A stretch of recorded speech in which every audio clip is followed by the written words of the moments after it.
boy, tell you Christmas don't like, brother. How we get here so fast? Well, I know me. Why happy it here? What we do? You hear that, John? Man, you lie. You better not wait for Christmas, boy. Yeah. Merry Christmas, sir. Merry Christmas to you too, bro. Let's sing this song together. Yes, sir. Let it go. Come on. Look, me family coming from all around the world. Yeah, man. It's good vibes they bring it for every boy and girl. Cause this is the season, and we all know the reason why after 10 kids not sleeping. Cause the ham, it ain't done. Christmas is here, and it's time to celebrate it. Christmas is here, and all my friends are related. Christmas is here, no time to exercise. Christmas is here, watch the city now alive. Oh, outside look like Christmas, and inside smell like Christmas. People real nice, cause it's Christmas time. Oh, I know that I love Christmas. You look like you love Christmas. So let's all have a grand Christmas time. Oh,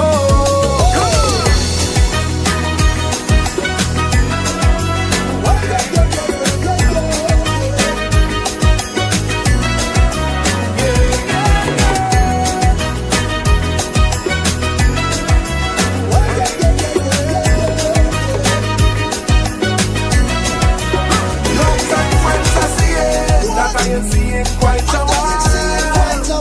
Christmas carols playing got me feeling like a child. Cause we've been waiting to start all the decorating. Cause we anticipating eating ham and opening gifts. Christmas is here, and we too love to celebrate it. Christmas is here, all around, I know you can feel it. Christmas is here, everybody on the road. Christmas is here,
evening, Barbadians here and in the diaspora. Welcome to DLP TV. This time it's with a difference. This is our Christmas special. We've gone an entire year. I just asked the director if we've gone the entire year. He said yes, we've been doing this for the entire year of 2025, and he reminded me that we did a Christmas special last year. So we're consistent, and we're back this year, 2 days before Christmas. When we were growing it, we call it Christmas Eve Eve. And we're going to talk a lot about Christmas Eve Eve and Christmas Eve Eve and Christmas Bank Holiday and New Year's Day and so on. You're going to get to see the other side of these very serious politicians who've been knocking at your doors in St. Joseph and the city, and we'll be knocking at some doors in St. Michael West soon, from what I'm told. We'll be looking back at their memories of Christmas as children. So you're going to see another side of this outstanding Democratic Labour Party team as we prepare for the election. But tonight we're not going to talk about the election. We're going to talk about Christmas, a time of year that is very, very special in the hearts and minds of Barbadians. For that purpose, we have gathered a panel. But before I go to the panel, let me introduce my co-host this evening, the young, dynamic, quiet, but very, very effective, an outstanding communicator. Damien, you're the best co-host there ever was. I received that, comrade leader. I received that. And you're the best host there ever was too, because you host a lot of these programs. Welcome. Thank you very much, sir. It's very good to be amongst family again, especially my DLP family and my extended family in the diaspora as well. It's very, very, very, very telling that, you know, we've come so far.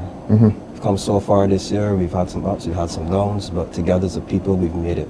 We've made it to the end of the year now to celebrate Christmas and looking for prosperous things in the new year.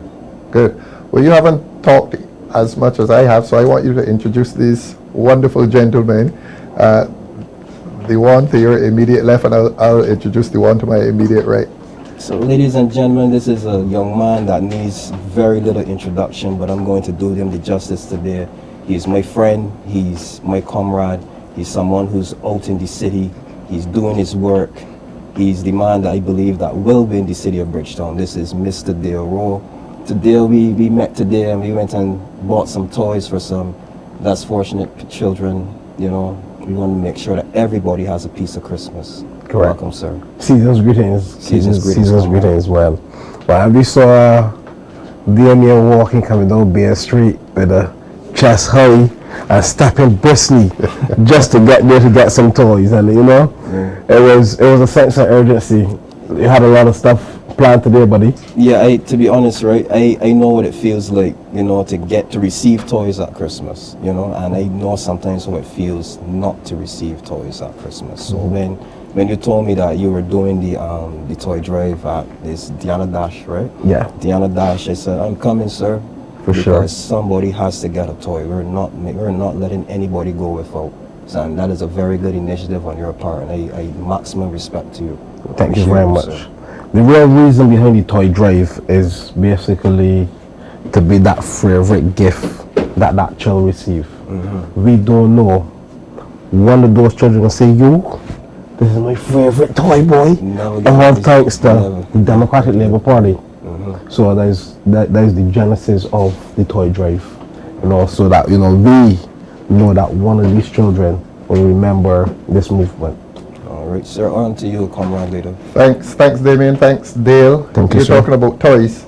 The people of St. Joseph are going to get a gift, the gift of good representation, whenever the next election is called. And the gift is right. The gift of St. Joseph and the gift of excellent representation is in the person of Randall Rouse, Mr. St. Joseph himself. Randall, welcome. Thank you, sir, and thank you for your kind introduction. I have been in St. Joseph for the whole day, and wherever I go in St. Joseph, what I found is a Christmas feeling running throughout the constituency. Wherever I look, I saw people cleaning up, putting up blinds, putting up lights, and it is a West Indian thing, you know. If it is one time in the year that you get what you wanted done, is at Christmas time. And my moving around today really drive home to me what Christmas really mean to the Caribbean and Barbados especially. And I even though they are slightly different in the different territories, Christmas is a Caribbean thing. Lovely, lovely. The younger side of the panel is on that side, Randall. So I hope you don't mean that. no, the younger side. I didn't say the young, because if I said young, we'd be saying we're old. The younger side, we are not so young and not so old either. So we're going to hear the younger perspectives on Christmas. We're going to begin by looking back at Christmas as a child, and I want to ask you about that. You grew up in St. Joseph as well? No, I grew up in a small village in St. James called Greenwich Village. Really? Yeah. So, And let me tell you something. At Christmas time, that village used to be alive. well, start telling us about it as a child. Your Well, earliest memories of Christmas. First, to begin with, we as children had to be in the Marl Hole. In the Marl Hole. Yeah. Tell Daryl about that. He don't know. He don't know. He don't know. I told you that's the younger side of the panel. He doesn't know about Marl Hole. Look, let's welcome our overseas people as well, or diaspora people. I'm seeing Shirley from Toronto. Lemuel is very much in Barbados. Welcome, and we're going to welcome the comments of our viewers as well tonight. So tell the viewers and tell Daryl about this Marl Hole that you went into on the days leading up to Christmas. Well, 2 weeks before Christmas, that's where it usually starts. 2 weeks. 2 weeks before. Every child in the village had to be in the Marl Hole, digging marl to spread down around the house. Why? To make it look snow, like snow. Yeah. You know? That was our local snow. That was our local snow. So this was But some white marl. white marl. White Marl, yeah. And marl, From the but marl quarry? is only white.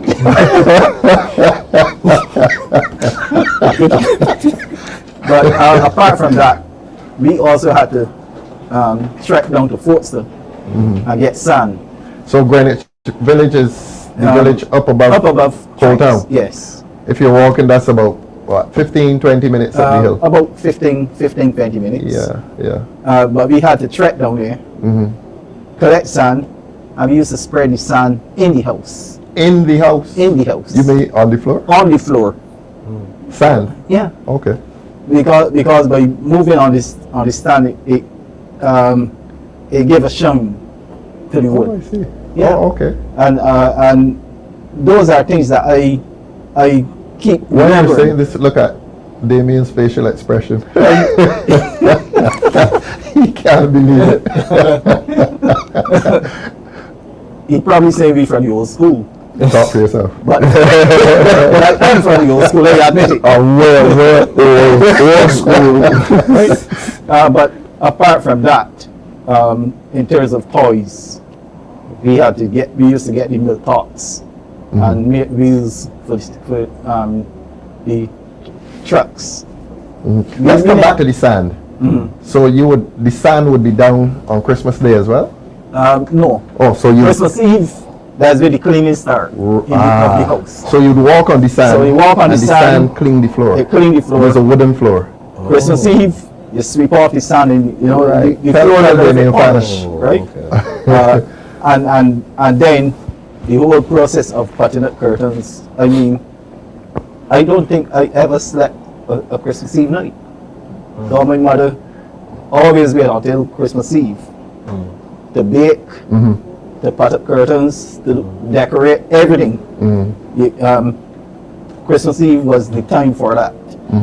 But my favorite time at Christmas Eve is when she making the pudding, because I had to sample it before going to the oven. Before we come to the food, let's compare notes with the younger people about this cleaning thing. Dale, in fact, you take over, co-host. So there we heard some very strange things. Techniques, yeah. We would have not have come up with that. No. Right. No. So for you, right, what was the whole Christmas process for you in regards to cleaning, getting ready? What was it like for you? Christmas Eve. Christmas Eve is where everything must be down, sweat, mop, and in place. So, as a child in Carter Village, head to the supermarket, popular supermarket, Spooner's Hill. You know, Popular? yeah. They had a popular you were there growing up. Yes, sir. Rather these people were real young. We head over to Popular and spent 4 hours in the lane. True. Get the taxi, head to Carter Village, you know. Then mom will start cleaning, putting up curtains, stick the ham in the oven. She's also Guyanese, so she also did pepper pot. So I had the exposure for exposure of pepper pot, and also let's talk about pepper pot. What's that like? that is It's a Guyanese thing. a Guyanese tradition. They use enough different meat, beef, mutton, chicken, and you know, do All it cook up. like a All cook in up, one. yeah, one pot. Yeah, you know, and you have that Christmas morning, and you have some ham cutters Christmas morning. But you know, I stayed up to 12 o'clock. Reason being, cause I helped my mom clean. The rest sleeping. I staying up and I help clean. Mama, you want? I going outside. I wash on the yard. I wash on the windows. So you were the oldest? Yes, please. Okay. So you know, at 12 o'clock, yeah, mommy, Merry Christmas. You know what happening? Time for me to open my gift. Midnight. So At midnight. that's the only way you used to That's the only way. first to open. It's like, yeah, I want to be Oh. first. Okay. But my mom, you know, she never allowed it though. You had to wait. You know, cause you know, you had to bed. When you it's Christmas morning, everybody get up, have breakfast, pray, and then we do gift exchange, collect a gift, take a photo. That's how my mom would do it. And then after that, you're outside and you're riding boat, you're by your friends, playing some Nintendo 64. You know Nintendo 64? Nope. That's 1964. So you know, play some video games and on Christmas, Carter Village was good, you know? You go shout your friends, everybody play with new toys. Everybody got new toys. Yeah. The gifts. Yeah. But in my growing up, there were some traditions, Bajan traditions. One of them is every Christmas morning, 4 o'clock, you hear the pigs squealing. Every village, Which morning was this? Christmas morning. Christmas morning? Yeah. He was still alive on Christmas morning? Well, that's the time they used to think. Christmas meats on Christmas used to be fresh. They killed Christmas Eve morning or Christmas morning? Christmas morning. Christmas morning? Yeah. In Greenwich 4 Village? morning. I thought they killed on Christmas Eve. Well, some persons used to kill on Christmas Eve, a lucky pig. but then You get there were to live an some extra day. that kill Christmas morning, 4-day morning. You know, and that was a Bajan tradition. Down my side, most of it used to happen Christmas morning. You're up, but you probably had the Christmas Eve. Yeah, Right? in Grisettes. You know, Yeah, the pig would go away. Well, he would be taken away on Christmas Eve. but you don't hear that now. No, you don't. You know? You don't. Everything is ready done, Yeah. just like the ham. Yeah. About a month before Christmas, my mother got a salted ham high up. That's what I want to come back to, the days leading up to Christmas. Let's talk about the days leading up to Christmas, because they were pretty exciting days as well. Well, they were pretty frustrating at times too, because you can imagine seeing every day you walk in, you see the ham high up, and you can't touch it. Tell Damien Fanus what you were doing, You know? when it's hanging up in You the didn't have the farmer's choice in the fan at that time. You had in the white bag. you had the white bag, Yeah. you hang White it up, cotton bag. you hang it up, and it got to stay there for probably a whole month. Look, I'm going to tell you, Damien, and Dale, he doesn't want to tell you.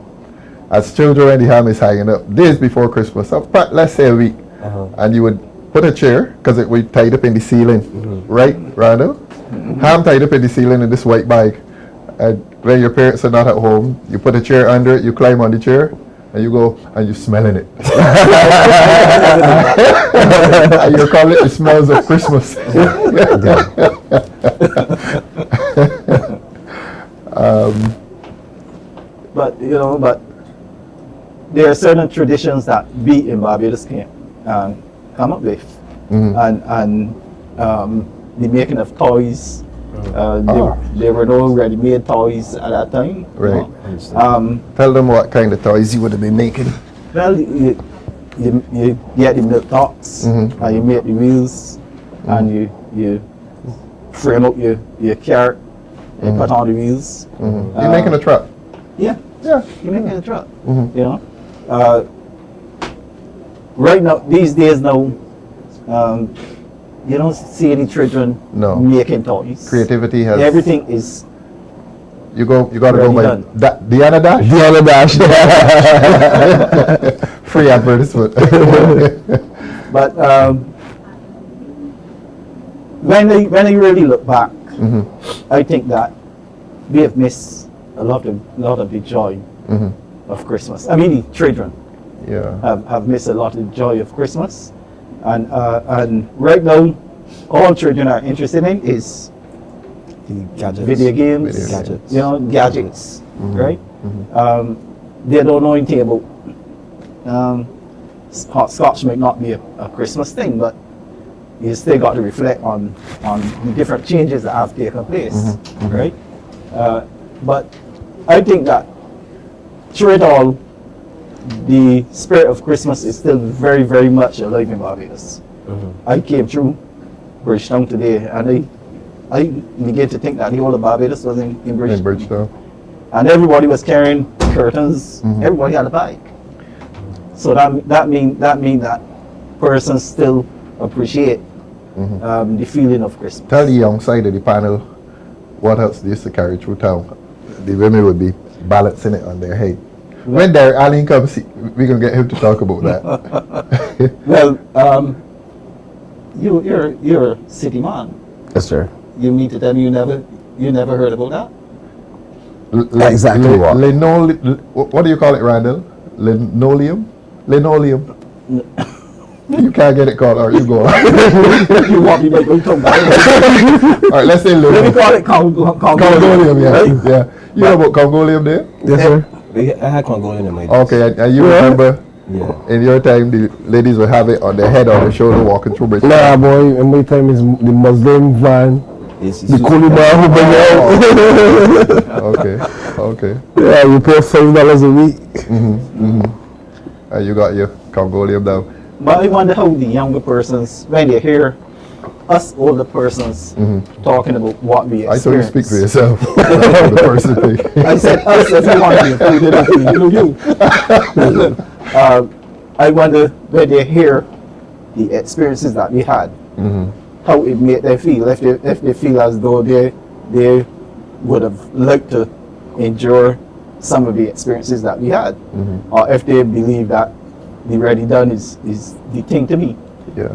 What I could tell you for me, it gives me a sense of appreciation for times past, because you guys would have, you didn't have the gadgets the whole we would have had the gadgets, and in some part, I'm older than Dale, so I didn't really have all the gadgets. Really, I came into when the gadgets became, prominent, but I appreciate the fact that each and every single one of you would have had to work hard. You go and dig up the marl to go and make the house pretty, and you had to make your own toys and stuff like that. So I appreciate the fact that is an experience that, even though myself I probably might not be too happy with, but there is an appreciation there for. I had ready-made toys, so I appreciate. Well, the marl reflected the cultural influence of the big countries, because the marl, as you would imagine, was simulating snow. Yeah. And Christmas for us, we were told it was a winter festival. Still is, if you look at the Christmas trees and so on.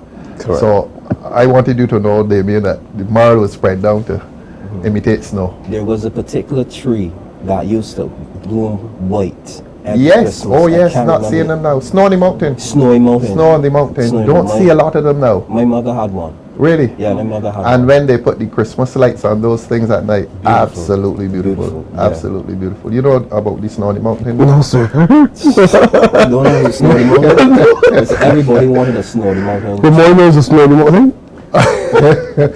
Lemuel Tell was saying something just now, director. He was telling us about, what was Lemuel telling us? The linoleum gave the house that, yes, that Christmassy smell. That's Yes, right. it's true. That's right. Wendy, call the word for me, Congolian. that's how we used to call it. yeah, some people call it whatever. I don't call it Congolian. Let's stay with Congolian. Congolian Lemuel Tell did give the house that Christmassy smell when it went down. It was like petroleum. It was like a petroleum kind of thing, but it gave the house a newness of smell. And as Lemuel says, Christmassy smell. But I didn't hear you mention how when your mother baking the cake. All right, let's go to the kitchen now then. How you used to. Oh, when And she look around, Oh, push your yeah. finger in the bowl. Yes, indeed. Yes, indeed. I think every child is You crouch in there to the kitchen, has done that at some point. and when she turned, you head for the. It was a bacon. It was made of earthenware. The younger one never did that. No, you can't make it and get the ball off. Yeah, for sure. Yeah. I was in the kitchen. I love my belly. So my mom had to teach me, you know. But in those days, talk about food preparation. Hams were cooked. People Yeah. today bake the ham. Yeah. Yeah. The ham was cooked back in the day. You know about the cooked ham, Dale? No, sir. Beer Baked ham, sir. You see, there we are. Beer ham and a salt bread. With the salt bread. Yeah. And these youngsters, now this gentleman here lived near to the park. And he hasn't told us a word about going into the park. Christmas Day. Christmas morning, yeah. I had some of those. You had days. some, Yeah. man, talk about it, co-host. Well, let me see. That was mostly probably in my teenage years. Teenage years, all the characters would come out King. But you got to tell Dara how you dress. People came out immaculate and talk about the colors. The colors, there are people in the bright reds and the bright greens and the multicoloreds and things. Well, what we would do, we would go to church first. Church used to probably start around probably about 5 a.m.-ish. Probably go to about 7:30, Yeah. maybe 8. 5 o'clock service. That 5 was the o'clock traditional service. time, 5 o'clock Traditional service. time, right? So I would go to 5 o'clock service, fall asleep through the whole thing, get up. Which hey, church is this, David? This is the Testament Church of God on Grand I Road. can tell the pastor. And you head straight for the park. You got on your nice suits or your nice white shirts, button downs, and you go and You're sharp. Sharp. You go and mingle around people. The older folks used to come and they used to have the most elaborate and immaculate suits. A bright red, a bright green, and it was something you never had that deal. I know of the Queen's Park, but I never went. So, I have a coming to America. Who's the guy named now? Eddie Murphy. Eddie Murphy. Yeah. So I have a suit home with the lion on the jacket and the crown. So I might just take the trip Christmas morning. You should try it. Coming to America. Well, they'll not. Unfortunately, I've never been to the park Christmas morning. Sorry about that. That's fine. I was about to ask you about the main attraction in the park. Well, You never went. I've never been, but I think I'll make it this year. Okay. The main attraction in the park used to be King Dial. King Doug, yeah. You know of King Dial? I know of King Damien? Doug, yeah. Dale, you don't know of King Dial, do you? No, sir. Look, we got to get you off this panel. You see that? Yeah, King Doug used King to come Doug. and block the park. Yes. Every With his year. bicycle, With his painted bicycle. white, Yep. walking Come. stick. You've seen pictures of King Dial, though. He was Barbados' most famous character. Sure, right. Yeah, and he would make his grand entrance into the park and walk straight through, and the crowd would be heckling him, and he would be calling the crowd certain things which I wouldn't say here, and then he would leave and come back in a different suit to show that he had enough clothes. But he was quite a character, quite a character. But somebody mentioned church. Yeah, Every church in Barbados used to have a Christmas program that's right. where the young people had to recite recitations. Yeah. Mm-hmm. And I remember on one occasion, Which church was yours for Christmas? Pentecostal. Pentecostal in Greenwich Village. Yeah, Morgan's Pentecostal. Morgan's Pentecostal. Yes. And you were in the You did a recitation, Randall? Yes, I did several recitations, but I remember one. Before you did the recitation, the boys had to do something. You went up on the platform, and before you started the recitation, tell these young people what you had to do. Come on, Randall, you didn't do it. The girls had precisely. You saluted. The boys. The boys said, I hope you didn't curtsy. But it is one year that I remember where I said a recitation. And it was so effective that everybody in church came to come and grab me and threw me in the air. Really? Yeah. You know, but yes, churches still have Christmas programs, but not like before. You know, because in terms of Sunday schools now, Sunday school attendance probably a little low at the different churches. But that Christmas program is something that everybody in the area used to look forward to. Your Christmas program was on when? Christmas morning or Christmas night? Or was Christmas night at the Q? Pilgrim Holiness, now Wesley Holiness. Ours was Christmas night. That's directed to You. Oh. Yeah. Dale didn't do the he didn't do the Christmas program. They did the Christmas program. To be honest, So when was yours? Christmas program was at home. I'm got play with toys. Ours used to be sometimes it used to vary. Sunday be Christmas Eve, Sunday used to be the Sunday before the Christmas, if the Christmas fall during the week, you know. But it is things like that that when you reflect, you really feel good, Yeah. you know. Yeah. And sometimes you wish that some of the things that we experience, that we would see the younger generation participating, you know. I would feel good seeing some of the children on Christmas Day with the toy trucks that they made pulling, you know. And it used to be great competition there because everybody wanted to have the best looking truck, you know. And apart from Christmas, we used to got that during the crop. When the crop, we made the trucks and we put the cane peeling in them and we tore them. I want you to tell Damien, the tongue man here, what materials went into making the truck. Well, you call it whitewood. Okay, wood. Is a tree. This is like a lorry. Yeah. But you wouldn't know about the old cane lorry Yeah. with the flat wooden back. That's what the children were making. And with the cabin at the front, and the cabin would be out of metal. Yes. Yeah. And the wheels were Milk tops. precisely.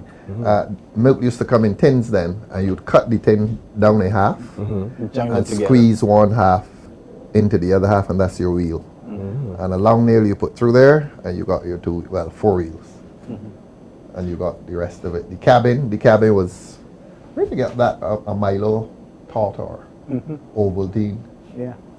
But you know, and people were very creative. People were very, very creative. People made their own toys.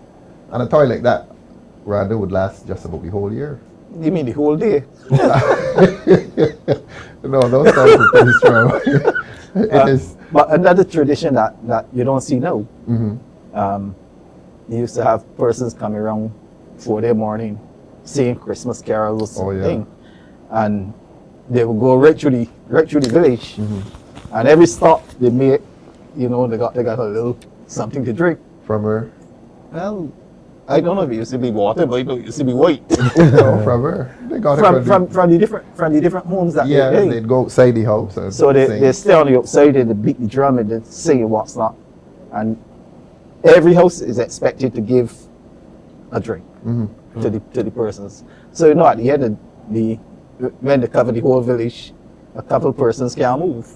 Right? But that is the type of tradition that I would like to see come back. Where what did you call them?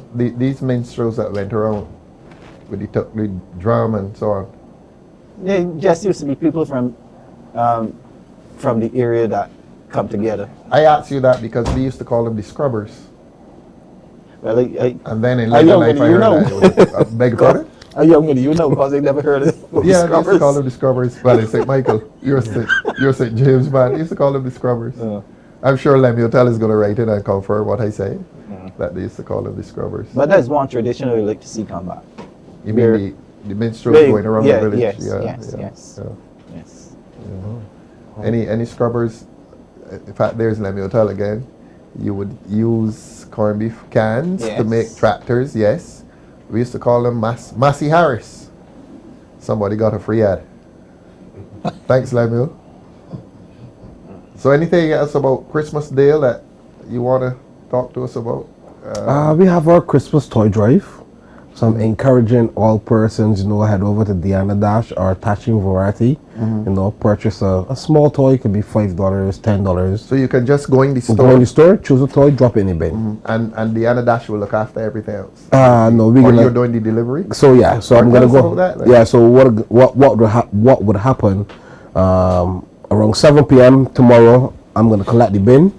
We're gonna take it to a location. We're gonna wrap all of the toys. Your team is doing this? Yes, and then after we wrap all of the toys, we're gonna be in position to do the distribution on Christmas Day. Okay, I was supposed to join you today, but other duties kept me away. Yes, sir. I Understandable. apologize to you. Can I come by tomorrow then? Yes, sir. Where? Diana Dash, you can come by. We're gonna have Jamal Sandiford because he is the media guy. He did the video. Between what hours? You tell me your No, the convenient time. public. The public. Oh, Oh, you yeah. want to contribute to your? So Diana Dash opens from 8 a.m. straight up until it But what takes time are 6. you going to be there? From 9 a.m. 9 until until the bin is filled again. Really? Yeah. So you took up some today? Yes, sir. So it was well subscribed. Yes, sir.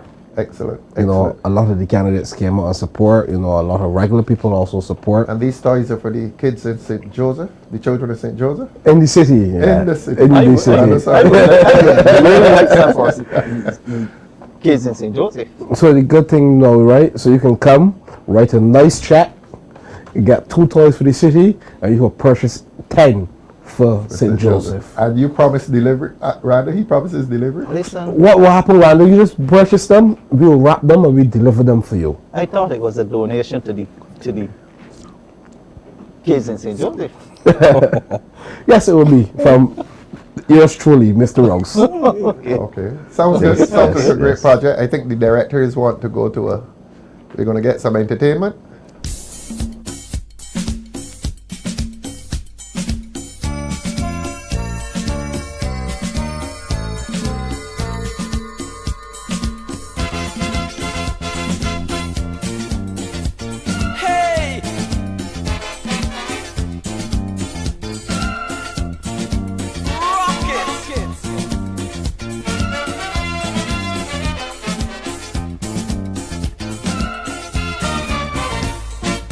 Now I come home late on this Christmas Eve night.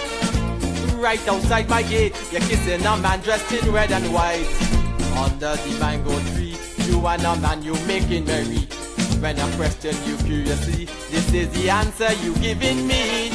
Santa Claus is in town, he comes back once a year. Don't be vexed because he came around to visit me, my dear.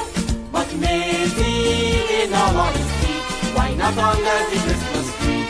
See, I am vexed because making movements with Santa Claus. Maisie, where is the reindeer? Maisie, I ain't seen no sleigh. Look, we had no reindeer, no sleigh. He came on the WIA. Okay.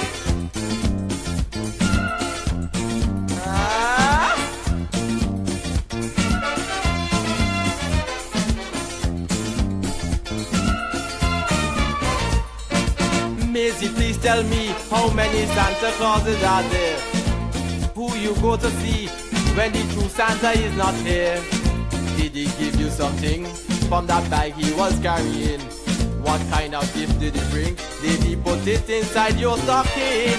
Santa Claus is in town, he comes back once a year. Don't be vexed because he came around to visit me, my dear. But Maisie, in all honesty, why not under the Christmas tree? Maisie, I am vexed because they're making movements with Santa Claus. Maisie, where is the reindeer? Maisie, I ain't seen no sleigh. No, we had no reindeer, no sleigh. He came on the WIA.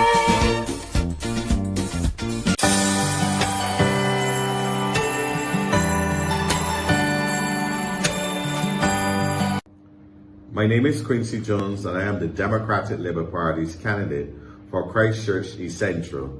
I extend my warm Christmas greetings to you and to the people of Barbados. Christmas is a season of faith, reflection and compassion, as the Bible reminds us in the chapter of Luke chapter 2 verses 14, that glory to God in the highest and on earth peace, goodwill towards men. These words cause us to live with kindness and care for one another. Despite the challenges many families have faced this year, our communities have shown resilience, generosity, and unity. Let us continue to support our seniors, uplift our youth, and reach out to those who are in need. From my family to yours, I wish you a peaceful Christmas and a hopeful New Year. May God bless Christchurch East Central, and may God bless Barbados. This is our time, and this is our home. And we are back, DLP family. We would have just seen the candidate for St. Joseph, Randall Ross, and the candidate for the city of Bridgetown, Dale Rowe. Now we have some new candidates here who are going to come and talk about their experience of Christmas growing up and where they see Christmas, I guess, going into the future. Next to me is, a young man who also doesn't need any introduction. Also my friend, my comrade. Sure. Sir, my good friend, Ramon Goodman.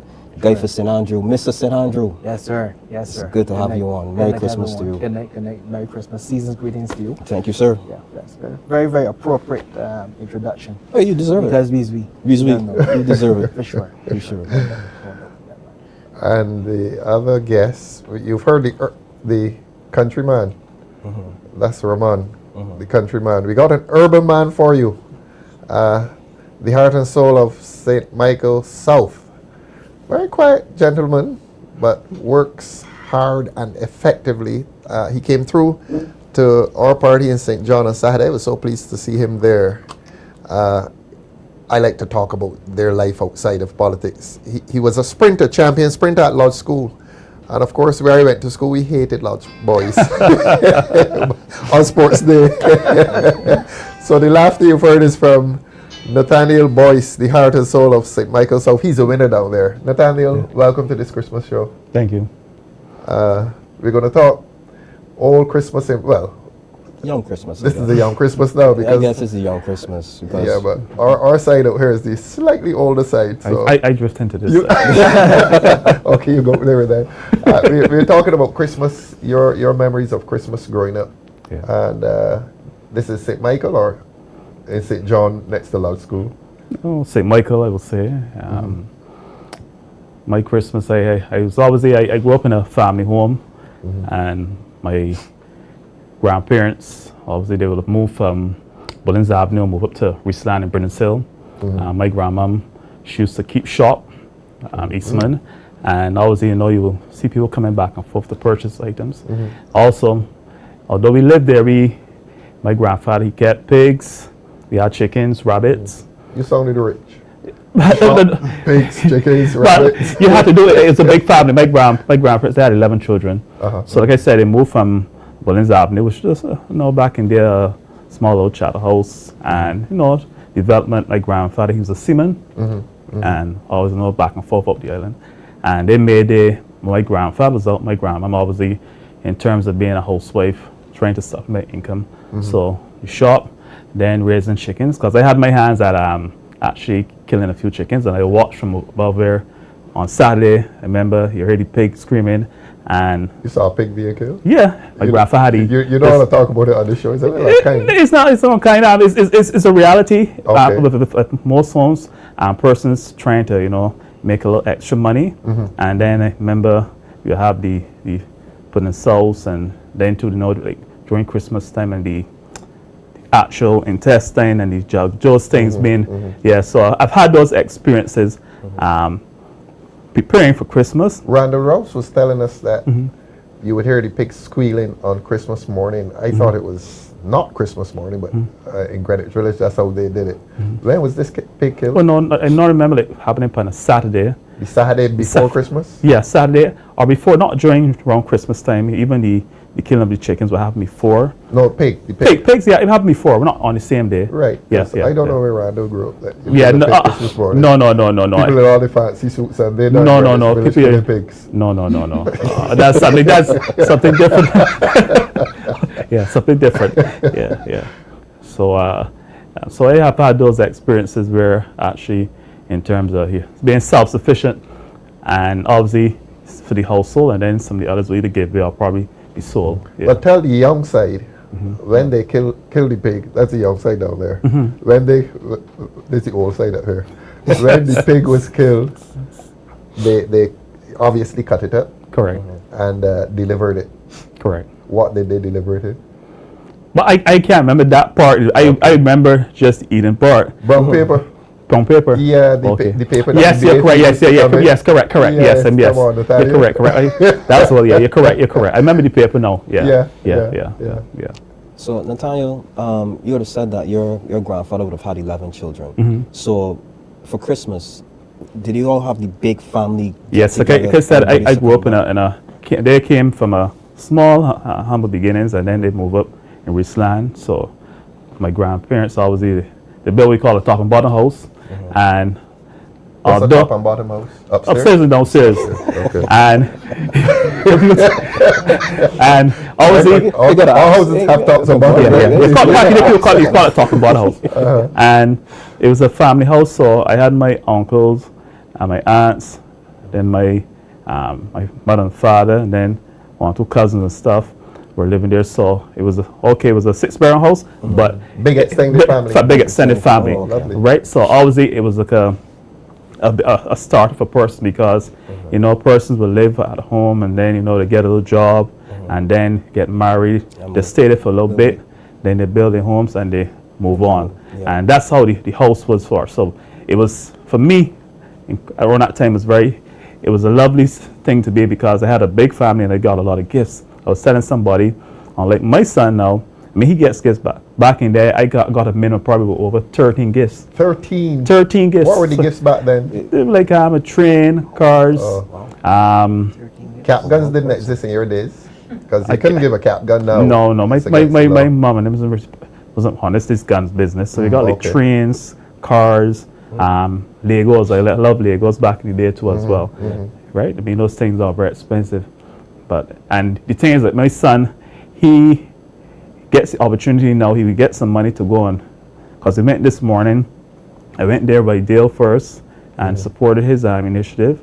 And so my son, he was looking at things he wanted. Back in there, you had to wait till Christmas Day, and I heard Dale mention something about he'll be up. So now you try to stay up to see if Santa Claus is going to bring these gifts, because we had a chimney. I mean, back then people had it. So he was breaking in the house then. But you have to be. So you're looking to see, you're peeping down, you're looking downstairs to see, because you didn't see nothing tree yet. But by morning time, you realize there's a whole set of gifts on the tree. So what did you think? You believe in Santa Claus? I believe in Santa Claus. But coming an older person, and you see the more commercial side of things. But still the presence of Christmas home, and even in terms of moving around canvassing, that some persons are not gonna have that experience. Younger persons, because of the situation that they live in, But for me, I can say I can't say that it was a bad Christmas, because I had a family member, even like how things have changed. My matriarch, my grandmama, she has passed on, grandfather passed on, and everybody moved out and have their homes, and sometimes you go apart, even family too coming in and stuff like that. So back then, like Rana said, back then you had that feeling of Christmas, everybody coming out. And I remember when my grandmother baked, how she would do sweet bread, cake, you put in the great cake, chicken, the ham, all them things.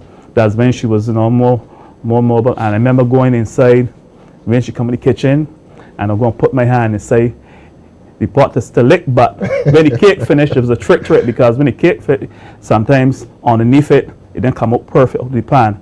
So you can go and pick the cake from underneath there and put it back in the pan, so nobody can tell that you went in the further cake. Yeah. So more like a cave than a cake. Yeah. I mean, so when they lifted the cake, I remember one of my grandma, and she want to know what happened to the cake if somebody went there. So that time I was being silent, but I was picking at the cake on it. Yeah, so. What was Christmas lunch? What was on the table for Christmas lunch? Well, we had pork, ham, chicken, the coleslaw, rice and peas. Green peas, they call them, I think. Green peas. What's called jug. Yes, those things. The traditional things, sorrow drink, and those things. The traditional things we normally would have had. Like I said, my grandparents they kept like stock and stuff like that. So it made things easier. And having a extended family, a big family, people were bringing stuff, because they're living at the house. Right. So it wasn't. My experience was not bad, but as you get older, I guess we discussed that day. The feeling. Even like I remember Randall mentioned something about in church. I remember reciting, having the Christmas programs, and you felt good to be part of a, Which church was this? This is Dalkeith Methodist Church. Oh, okay. Yeah. So you had that feeling, and it was, the feeling was there. Nowadays, I guess because of these certain living situations again, and it was happening in the country that, have become more commercialized, and people just, although there's lots of people in the city moving around, and you listen to them, and they're just trying to even buy something, a little cheap something to take home for, for a niece or nephew or so, to have that feeling. You yourself don't feel the same spirit? Well, I honestly know my spirit has moved into more of and the past few years of giving, not receiving. You give out quietly, you give out some hampers. You can't give to everybody because they're not in that position, and people do call you, and constituents, you mean? Constituents and vouchers too. You give out some vouchers, so you want to give to those who really need it. Because some people will call you and say a thing, but they're comfortable and don't really need it. But because they're hearing voice, guilt, and so right. So, but you try to make sure that those lives of persons who you've encountered that having some challenges, that you can still make. Because I haven't finished. I've been around this time is very, very busy. I haven't really done. Wife have given me a few words too, because home we neglect home, and we out there so trying to assist people so that on Christmas Day they're comfortable. So I wanna let Ramon jump in here. Yes. Yeah, for sure. So Ramon, tell me about Christmas for you when it was growing up. What was it like for you? My Christmas actually started from the Christmas program. This is at Wedding Holiness Black Rock Church. I would actually perform, I would recite. There were numerous recitations and so forth that I would be involved in. I also sang in the choir. So I was heavily involved in that particular program at that particular time. So that was actually a week before the actual day of Christmas, right? So as the first thing, that's how I knew Christmas was in here, for sure, no doubt about it, right? So they would have the program, and then a week would pass, and now we come to Christmas Eve. Now, and I can go back now, throughout that week, it was pure mayhem in the house, and that was because you had curtains, you had Christmas tree had to be up, you had furniture being moved around, Any painting?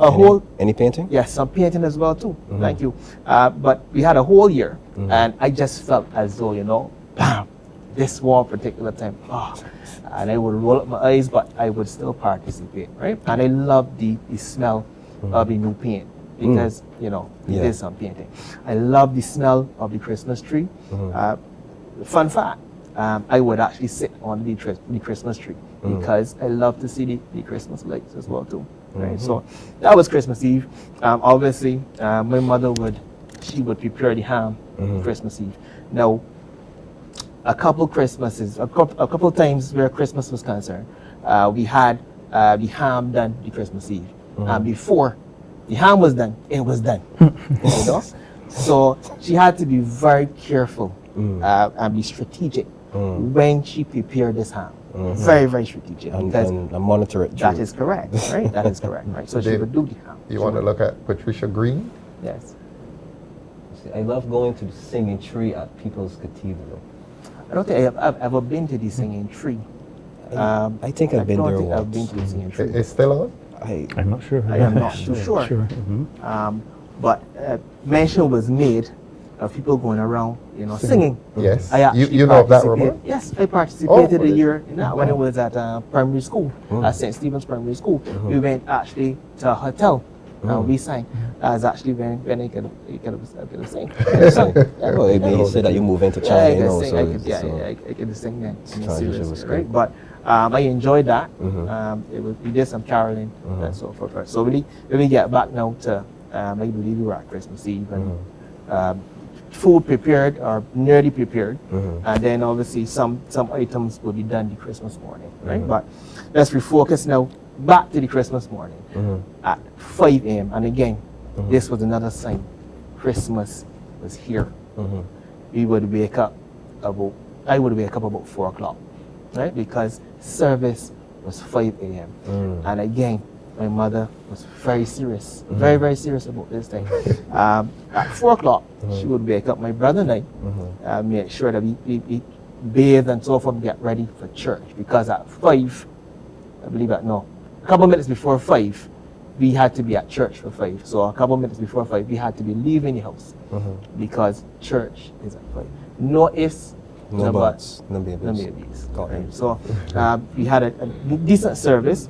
I must admit, some of the service I did a little bit of sleeping as well, obviously, because honestly at that point in time, I think one of my main focus was the activity after the church. But there were some services where I enjoyed it, especially singing. The singing was fantastic. I love the Christmas carols. You had any Queen's Park this? Yes, sir. I'm going to get to that. We're going to try Quickly, Ramon, see what Lemuel just told us. We didn't have Christmas trees. We used a branch from a mile tree and put I'll a put red ribbon on it. Yeah, Lemuel clearly is not the youngest man in this. Yeah. And You don't know about that, Nathaniel? No, You don't no, know no, about no. the tree, And I'll okay. tell you a little bit about the Christmas tree. I would see on TV real Christmas, and I used to call them real Christmas trees. Right? When I actually saw my mother now going to the store to buy these mock things, I said, well, what's the game with that? But again, I accepted it because you know what was under that tree? Presents. Presents. There we go. So I accepted it. I said, no problem. You'll win that one. Fine. Okay. So church service, and as I mentioned, love the singing and so forth. And after that was Queen's Park. Right? I never saw King Dale. Never saw King No, I Dale. never saw him Heard of him, personally. I've heard of him. I want you to tell Damien how you were dressed on this Christmas morning. Yeah, And I want you to come to a that. year ago, yes. No, a year ago as a little boy. No, I meant a year ago. I talked about it. Oh, on the yes, TV. yes, that's right. Yes. That's right. Okay. Now, my mother, she would dress my brother and I up in the same clothes. This year in particular, it was an all green suit. All green? All green suit. All green. All green suit. Right? I look like a Christmas tree. I want to sound as elves. Oh my goodness gracious. Right? And I felt rather fussy about it. I say sharp. Whoa, okay. Sharp. But you know, green, honestly, green wasn't one of my favorite colors, right? But it was well fitted, and obviously my brother, he also had on the same green suit as well too. But we had a good time in Queens. Who's older, you or your brother? My brother's older. Your brother's Yes, older. He's about 46. He's 46 years old. Don't get salute the man. That's all. Yeah, that's fine. But Queen's Park, obviously, other little children, would be there. We would play a little bit, and then obviously, after Queen's Park, is home time. Home time. How you got to Queen's Park? From the Wesleyan Church thank you. in Sometimes Clevedale? we carpooled. Sometimes we carpooled. Oh, okay. Yes, we carpooled. Because at that time we didn't have a vehicle at the house, so we carpooled from that location to Queen's Park. Yeah, so it was a lot of little children, just like ourselves. We had a grand old time. I remember as well too something called I remember candy apple. Yeah. They would sell candy apples as well too. On the stick. That is correct, at Queen's Park, right? But I ate only a little bit of that because my mind was on the main course. The main course. What was the main course? The main course was macaroni pie, rice and peas, rice and green peas. You would have some ham, You would have some pork. You would then have besides macaroni salad, coleslaw, and so forth. Coleslaw and potato salad as well. Right? And you know, then it was time for presents. I remember one year in particular. My mother would have taken me. Now we usually would go in town about a week before as well to, you know, just Ramon, show me what you want for Christmas, right?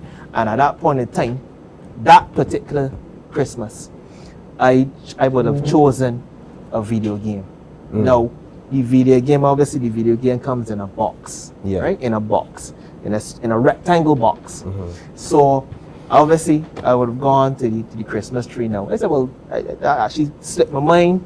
I said, well, she's probably not going to give me this particular present, right? So it slipped my mind, and I waited then the Christmas day, right? So I went on in the tree, I saw my name there, and I felt the present. I said, well, this don't feel like a box. This don't feel like a rectangle box. And this time I won't push up.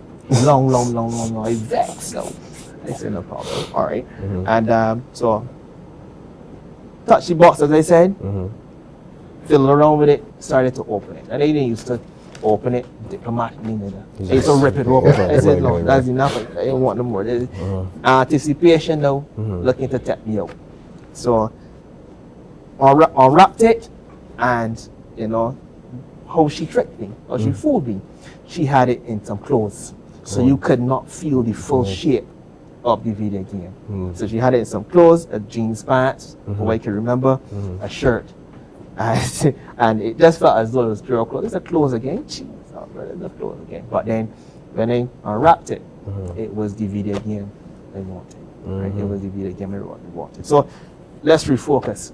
After the opening of the presents now, I would take a nap because I had some ethnic fatigue after the food, the lots of food. You know, we Barbadians, we love a little sweet thing after the savory items. So I had some ice cream, and then I took a nap. Believe it or not, and I think I mentioned this as well too, every day religiously, whether by holiday or whether whenever, we would play cricket in the road. I was going to ask about that, you know, because back in, my time, right? We used to play cricket in the road. You used to see Christmas Day? Yeah, Christmas. You used to see, or when I go, you used to see other places, like if I coming from like Queen's Park, right? If I coming from Queen's Park, sometimes, you know, down in that area, Banasalan, maybe even sometimes in the Marhole, right? Or even in the Bay Land, right? If you're coming from my grandmother, you would see people playing cricket. In my day, you could not go. Nobody went outside Christmas Day, really, unless you were going to church or the park or something. It was inside. Well, for me, it was inside, but for sure, I used to see people in the road playing cricket. After that nap, everyone would come outside and play cricket as usual. Play cricket. You know, on Christmas Day? On Christmas Day. On Christmas. Your times are really different. We played cricket every day religiously in front of my house. Every day. And this was an afternoon exercise? That is correct. This was after the nap we spoke. The food and juice nap.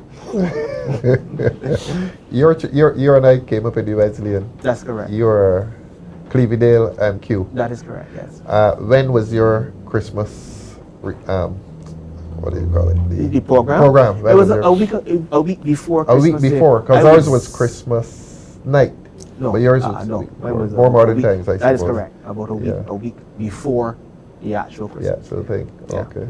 But we had a grand old time. And that, for me, that was my Christmas day. However, I also had some times where Christmas was concerned, where we would go around to bonnets. I don't know if you yes, remember the bonnets. lights Oh my bonnets. goodness. Yes.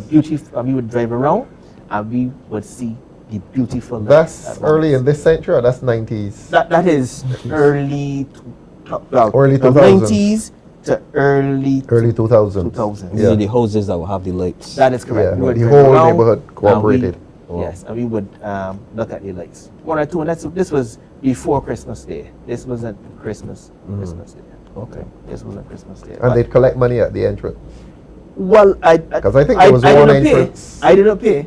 No, I mean from Okay. cars. Cars would drive through and they'd collect money. I Yeah, I think remember. they'd collect I money know from my the mother driver. paid. My mother paid. I think my mother paid for us. Yeah, I think my yeah, mother paid yeah, for us. Yeah. yeah, But it was yeah. absolutely beautiful. Right? Okay, so let's contrast that now from today, from the past. How do you feel about Christmas now? Well, I believe that it's a season for giving.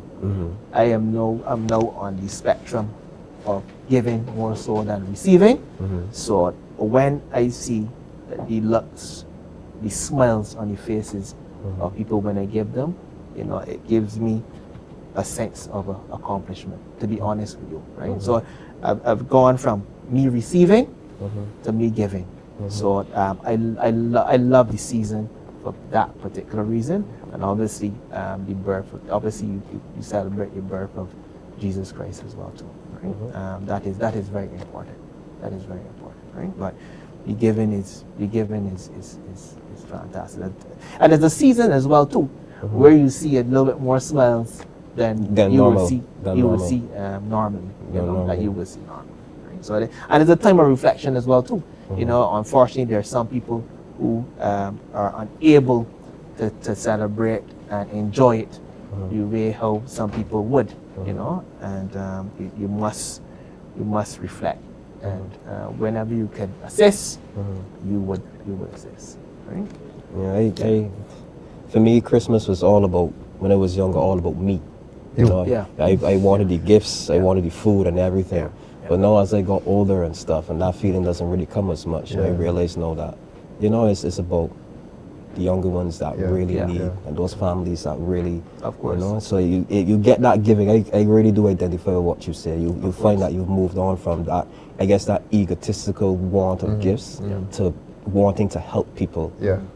So The thing was, you as you get older, yeah. some people, I still know people obviously who are really into it. You will see them post a status T10s or T1 month, Listen, or T100 days. I know people before that play Christmas music all in August. before Christmas, right? Madness. So there's still some people around who love Christmas. Yeah. Who love it. And to be honest, I think we need more of those people around, because they're the ones that, I guess, they have a very, very, I guess, pleasant outlook on life, and they look forward to Christmas because they know that Christmas, that brings joy to people. So yeah. I mean, obviously, respect you all the time. That's they love it to that extent, and you must respect that. Me personally, when it comes a little closer to Christmas, no problem, and I'm happy to give when I can. I think that's when I see Christmas, I see giving. Even before Christmas, obviously, I see giving and assisting. That is what I see. Tell me where you're going to be Christmas Day. Christmas Day, I'm going to be with my family Christmas Day, a little bit, but then the big, fabulous toy drive. Toy drive. In the city. In the city. Oh, you're doing the toy drive with I'm Dale? assisting. Oh, lovely. Yes, for sure. Because you did last year as I well. assisted last year. Yeah, I think I please. remember seeing the photos. I love the initiative. Yeah. And I felt so good. As I mentioned initially, moments ago, the giving. Smiles on the faces of people when you give. We went into town, and the little ones, Dale was to the back of my pickup, and he was giving, and even some would have come to my driver's side as well too. I would stop, and we would interact, and I would get some of the gifts and give to the little ones, and that, just seeing the smiles on their faces, excellent. I could not have spent my Christmas Day any better. And the sacrifice as well, because you'll be going away from your family to go and bring joy to other people. And missing a couple of ham cutters. I'm pretty sure you make up for it when you get back home. You have that extremely right. And you know what happened? The ham became absent. Quickly after. How many hams go between Christmas and... I would say about 2, because sometimes as well, some family, they come in from overseas. They have some family from overseas, and they come in and they enjoy the season with us. So sometimes 2, sometimes 3.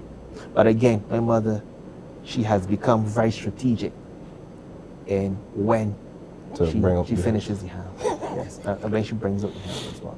Okay. I think they're going to play a song for us again.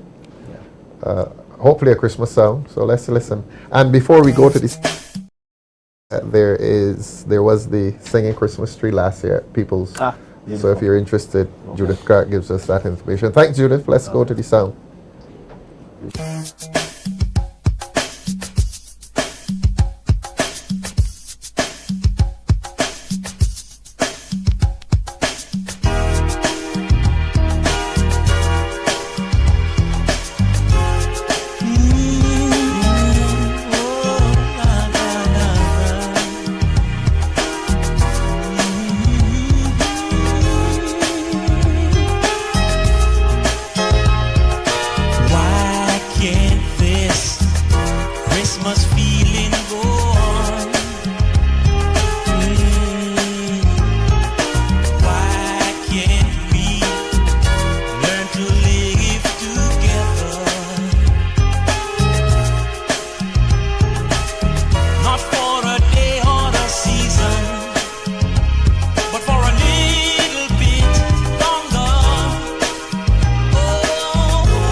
Season's greetings. My name is Ramon Goodman, candidate for the St. Andrew constituency for the Democrat Labour Party.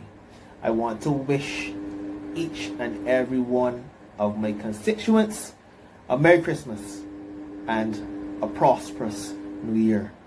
See you soon. Thank you very much, Ramon, for those Christmas greetings. We just saw Ramon, Mr. St. Andrew himself. And we are rotating the panel tonight. We are seeing the other side of our DLP candidates and comrades. We have now a gentleman who has been around for quite a while. He contested the general election in 2013, 2018, and 2022 in the constituency of St. Thomas. He is a medical doctor. I've met his children. He has some really bright children, so I assume he's a bright man. Dr. Roderick Hines, welcome to talk about Christmas. Good night. Thank you, thank you. Right, and to my left is a man I will always call, I consider him a mentor. He's yeah, I mean, like, you're older than me and you just come and give me advice, so you seem to fit in that role for sure. Mr. Andrew Cave, candidate for Christchurch West, sir. Welcome and Thank you so much. Really appreciate it. Yeah, I appreciate you too. Oh. Good man. Enough love. Now, for some reason, the younger people have been sitting down that end. I don't know why. The next panel we have, I'm really young. Well, you're not old, but I'm a person younger. Youth attracts youth. Yes, precisely. Now we're talking obviously about early memories of Christmas. First, tell us where you grew up. St. Lucy, St. Thomas, where? I grew up in St. Michael. And St. Michael, where is St. Michael? Between St. Michael and St. Andrew. St. Whitehall. Michael and St. Andrew. Whitehall, St. Michael, and Lake St. Andrew. Whitehall, that's the area you could see. You had a lovely view of the harbor. Lucky man. Tell us about growing up in Whitehall around Christmas.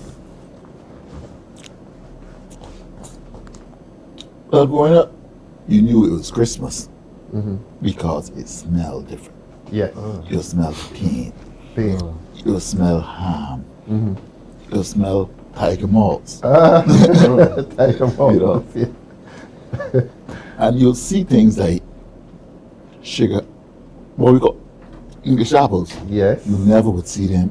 Oh yeah, once a year. Yeah. Once a year, Christmas. At Christmas. And the house was picked down. Everything had to be picked down, tidy, and put back up. And it was in every shop you go in, or village shop that is, you will see the ham hanging up. Hanging up, yeah, you know. yeah, behind the counter. And, some people were lucky in that they could afford the ham. People like me just could look at it and smell it in the shop, you know. You're a ham gazer. You know, hope one day be able to take home one, but wasn't so fortunate. Christmas morning, tell us about Christmas morning. Well, Christmas morning, well, Christmas morning as a child. As a child, yeah. As a child, it was usually you had to go to church. Which church was this? I grew up as a Seventh-day Adventist. Really? Yep. Oh, okay. Oh. And it was normal early morning church, 5 o'clock. And you would also dress in your Sunday best, but it wouldn't be necessarily Sunday. New clothes though. New Well, clothes. Saturday best for you. You Seventh-day Adventist best. Yes, yes. Okay, and then you'll have to you usually go home and unwrap the presents, and I usually got very conservative presents. Book, you know, I usually did not getting toys. You know, I was a toy person. Books and clothes. Books and clothes. Yeah, that was mostly what I received at Christmas. But of course, you also go out and play at Christmas time. Everybody in the neighborhood would come out and show off their toys. They wouldn't necessarily show off my books. But Christmas Day, you lots of play. Every child in Barbados will tell you Christmas time, the entire season, they're usually on vacation. And it's play season. Every day, you got up and you played. Every day. So Christmas Day was just a culmination of playing season. Okay. And I'm not that young, but I used to do the bonnets thing that. Oh, bonnets, yeah, they like that yeah. bonnets, yeah. And one thing, people used to add a lot of lights, decoration around their house at Christmas. You don't see it much now. I don't know if people can afford the light bill that goes along. Well, we didn't come to talk politics, but we put a little one. When the economy is doing well, more houses have Christmas lights. That's the politics for the day. I'll pass over to you, David. So Andrew, tell me about Christmas when you were growing up. I love Christmas. You love I love Christmas growing up. And I grew up in Rockley. In Rockley? And my brother and I, we had to go to the beach for our mother. As a matter of fact, our grandmother will organize in our vicinity. So she would go around and knock on all the houses around 4 o'clock in the morning. And everybody will come out with buckets and everybody goes down to the sea together to gather sand. And you see this big set of people going down Browns Gap, down to it was Hastings Rocks. There's where we used to go to the sea, Hastings Rocks. And you see we have a little bath, but before we go home, everybody got these big buckets. And you know what you do with these buckets of sand? You sprinkle it all in the yard. So that was our snow. That was our snow. Yeah, improvised snow. Yeah, improvised snow. That was our snow sand. And another part of Christmas, I used to help my grandmother make these plastic flowers. Oh yeah. You remember those plastic flowers? Yes, I do. I know these youngsters don't know what plastic flowers. You know, you would cut a shoebox. You cut it in a circle, and then you have another one just like it, and then you put a hole in those two circles, and then you get some you cut some strings of plastic, and you wrap it around, right around, all the way around, and then I will have to explain to you about the plastic flowers we had to make. So that was the thing. Yeah. That was the thing. So growing up for you, Christmas was very special. Very special. You have a picture to share with us. Yeah, I sent it. Yeah, that is me on my left, and my brother on the right, and that's my mom. May she rest in peace. But that was Christmas morning, 1978. Wow, nice clothes. Yeah. Like Ramon said, this is Christmas morning. Going to church. We got back from church. We got back from church. We got to get up very early to go to church. So it was 4 o'clock for you as well? 4 o'clock for me. Right, and like Ramon said, same, dressed the same, brothers dressed the same. Understand this. We didn't have no car.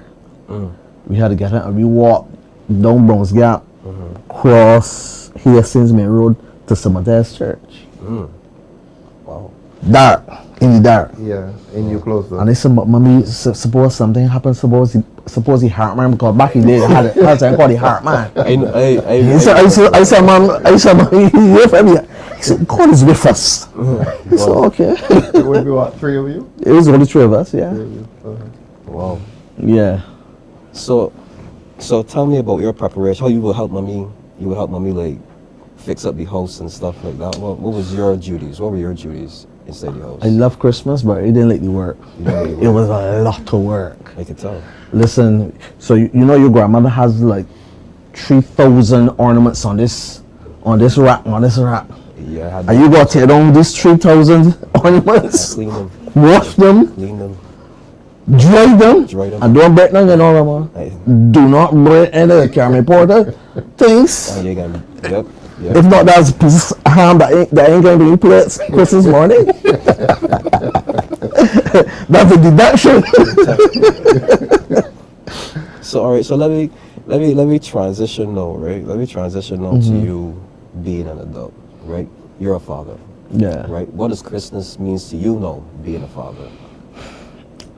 Helping my children to experience the same joy that I experienced, because when I found out that Santa wasn't real, I was very upset. I went to my mother and I said, Mommy, you know, he's a traitor. That wasn't nice, you know. You should have told me the truth. Why you want to say on camera? You sure? You put me on the spot, man. Don't say. I really love the idea about Santa, but you know, Santa came to you and tell you, listen, you take a man on a sleigh and kind of everybody house. Wake up, man. We ain't gonna change the whole game. House in the first place. Oh, yep. So I then realized that Mommy was really Santa Claus, you know. Yeah. And my dad as well. Of course, he wasn't here with us, but he will always make sure that he was saying something for us, you know, to make sure we had a good Christmas too. So, but no, as it relates to my children, I try to make sure that they're good. You know, the joy is really in the giving. I thought I was receiving. But as I heard Ramon said earlier, when you mature, there's nothing better in life than giving. It's true. And when we can look quickly. Bonnie 60 is correcting you. Bonnie, Andrew, not a rat with ornaments. It was a wagon. Yes, a wagon. Thank you, Bonnie. Enough love. Bonnie lives in Rockley too. Oh, yeah. Yeah, it was a wagon. Yeah. So tell us about what are the foods that you guys cook for Christmas morning? What do you guys eat? Well, obviously they had ham. I don't take part in ham now. There's 30 years now that I don't eat pork or ham or anything. Not even chicken. But anyway, but growing up, it was ham, it was chicken, it was turkey. You had the macaroni pie, you had the peas, you had the sorrel. I remember my brother and I, we had to help my grandmother put the sorrel to dry because it wasn't in the supermarket and get sorrel. Where would it be dried? We had a not on the roof? No. My grandmother had built a run, something like a run. It was like a fish, like a chicken pen, but it had no roof. But that's where you used to put the clothes to dry. Right, the chicken wire. Chicken wire. Yeah. The bleach, we would call it. Yes. Yes. And we would put the sorrel leaves, the sorrel leaves there to dry. Right, so in the sun. In the sun, yeah. So saying that you don't partake in the pork and stuff, you do the cooking inside your house then? Yeah. You do the cooking? I still cook. My mother taught me to cook. I could bake, could do anything. So what's your specialty Christmas dish? No. Right now? Right now. I just love fish with rice and a lot of salad. I know that might be boring to some people, but you know. That's why I look like 25. I'm 55, sir. Claim it. Yeah. Claim it, bro. Claim it. Yeah. Thank you, Chief. How do you do this fish? Well, like, obviously, you know, you like me salted, and then my wife always tell me that I over marinate it. But I love my fish highly seasoned. I love my food highly. I'm a pepper guy. Love me some. Yeah. I love some peppers. So. What kind of fish? So I do like marlin, dolphin, salmon. Yes, and I do steak fish. Yeah. So that's your Christmas meal. And that is my Christmas meal. And I enjoy it just like anybody eating Just ham. it was ham. Yeah. To be honest, I don't know about that one. Fish on Christmas Day, I don't think I live that life. You're a stronger man than me. I'm telling you. Not even egg I eat, man. Does he dare the champions, boy? Not even egg, brother. Tell us what the service was like at St. Matthias. You're going in there at 5 o'clock, new shoes. Sometimes they're a little too tight. If you didn't go to the store again and fit them. Well, let me tell you, right? At that age, my brother and I would be nodding off. Not enough. In the 5 o'clock service. In the 5 o'clock service. It was kind of too early for two little guys, man. But at the same time, I could not even give birth to the thought of allowing my mother to walk down the road by herself. Oh, I see. So very protected. I said, well, I just tell my brother we gotta go. Really, let me tell. Anybody remember Osido polish? We used to polish the wooden furniture with that, including the wagon. The wagon. And the larder. You would know the the larder, Andrew. Yeah, we had a larder. We put the salt fish and the salt meat in it. Yeah, in the larder. Tell this young man here next to you. In the larder. Barrel. I've never seen a larder. You know about the salt meat barrel? Water on the feet, you know.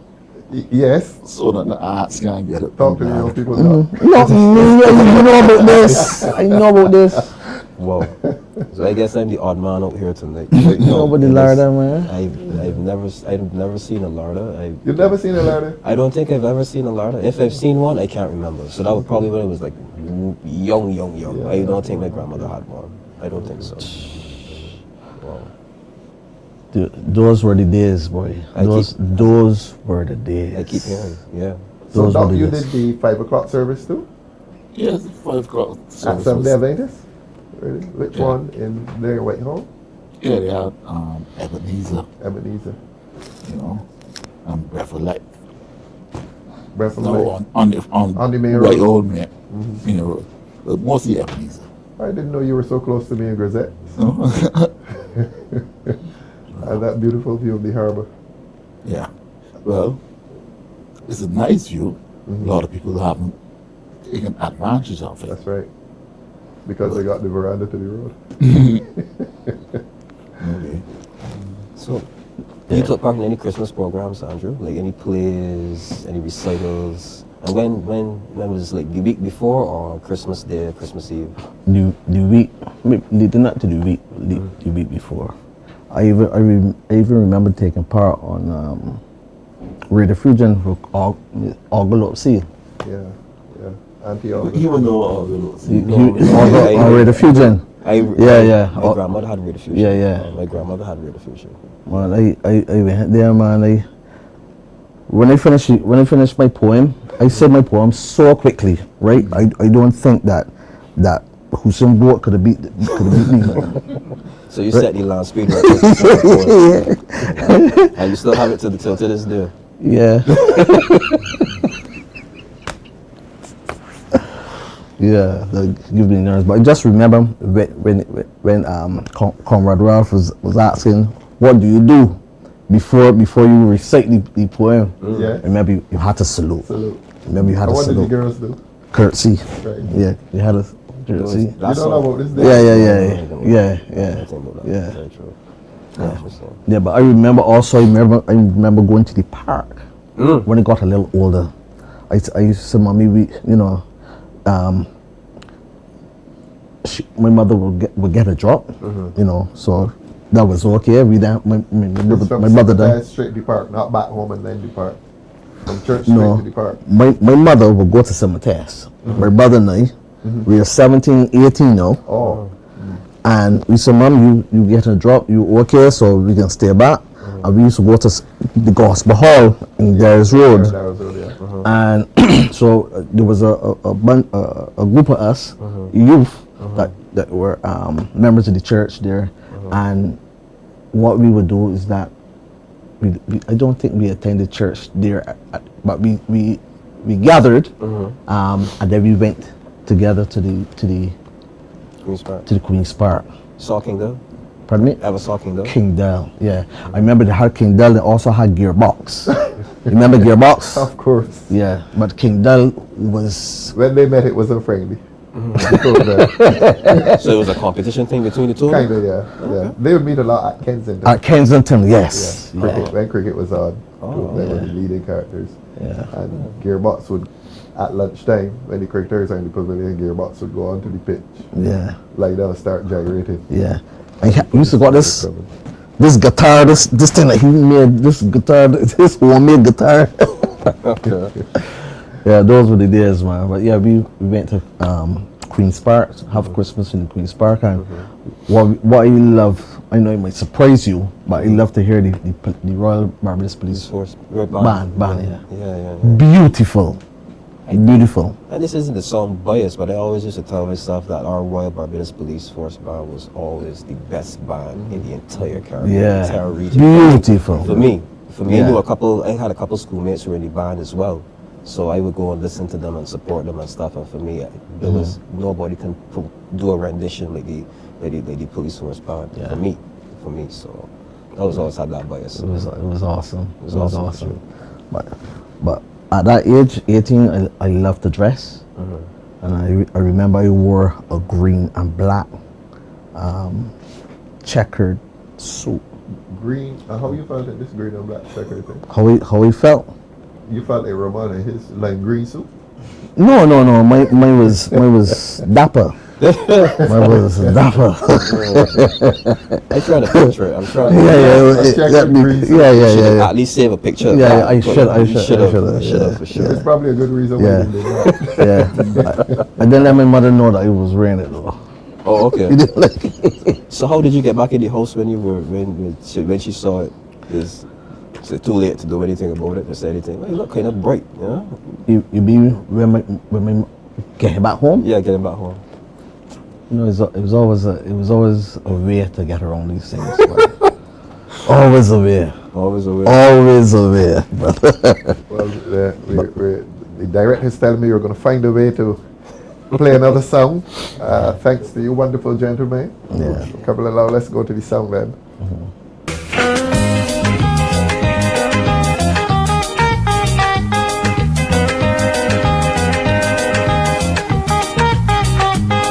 Somebody better talk to Vera. I want them talk that she fast.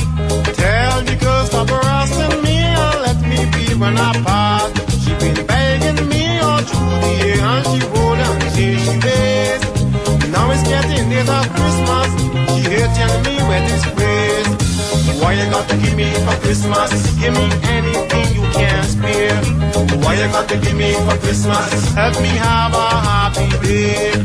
Why you got to give me for Christmas? I need something from you.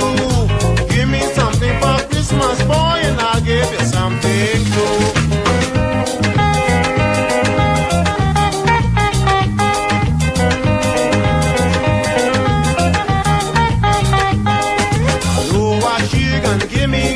She offered me that before, and the many times that she gave it away, the fire is gonna show. I can't risk taking that from she now, it might make me miserable.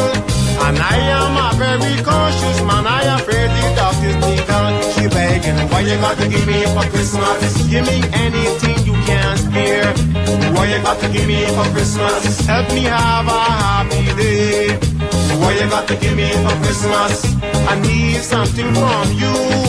Give me something for Christmas, boy, and I'll give you something too.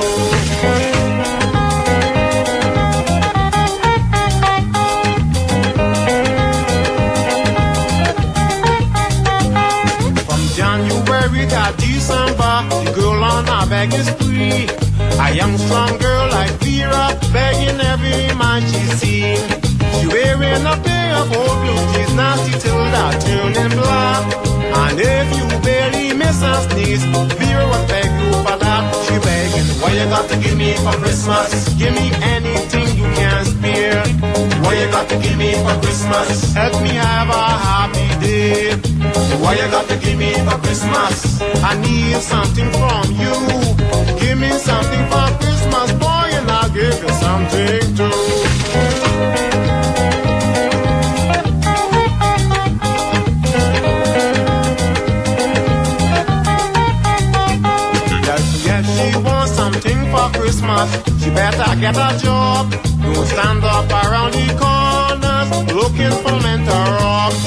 might try to rob the wrong man by using she dirty tricks and spend Christmas in the hospital with a lot of Christmas cakes. She begging, why you got to give me for Christmas? Give me anything you can spare.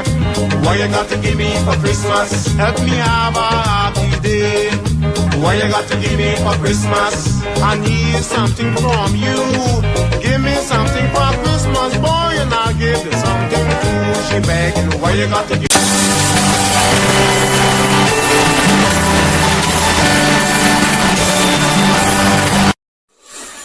On behalf of my family and I want to wish the entire Barbados happy Christmas and prosperous 2026. I know we all had our challenges, ups and downs, setbacks. But let me just say this, my people. A setback is only a setup for comeback. So, in 2026, you put your hands in mine and mine in yours, and with God by our side, we're going to conquer all. So God bless you. Once again, Merry Christmas and a prosperous 2026. Thank you. Thank you.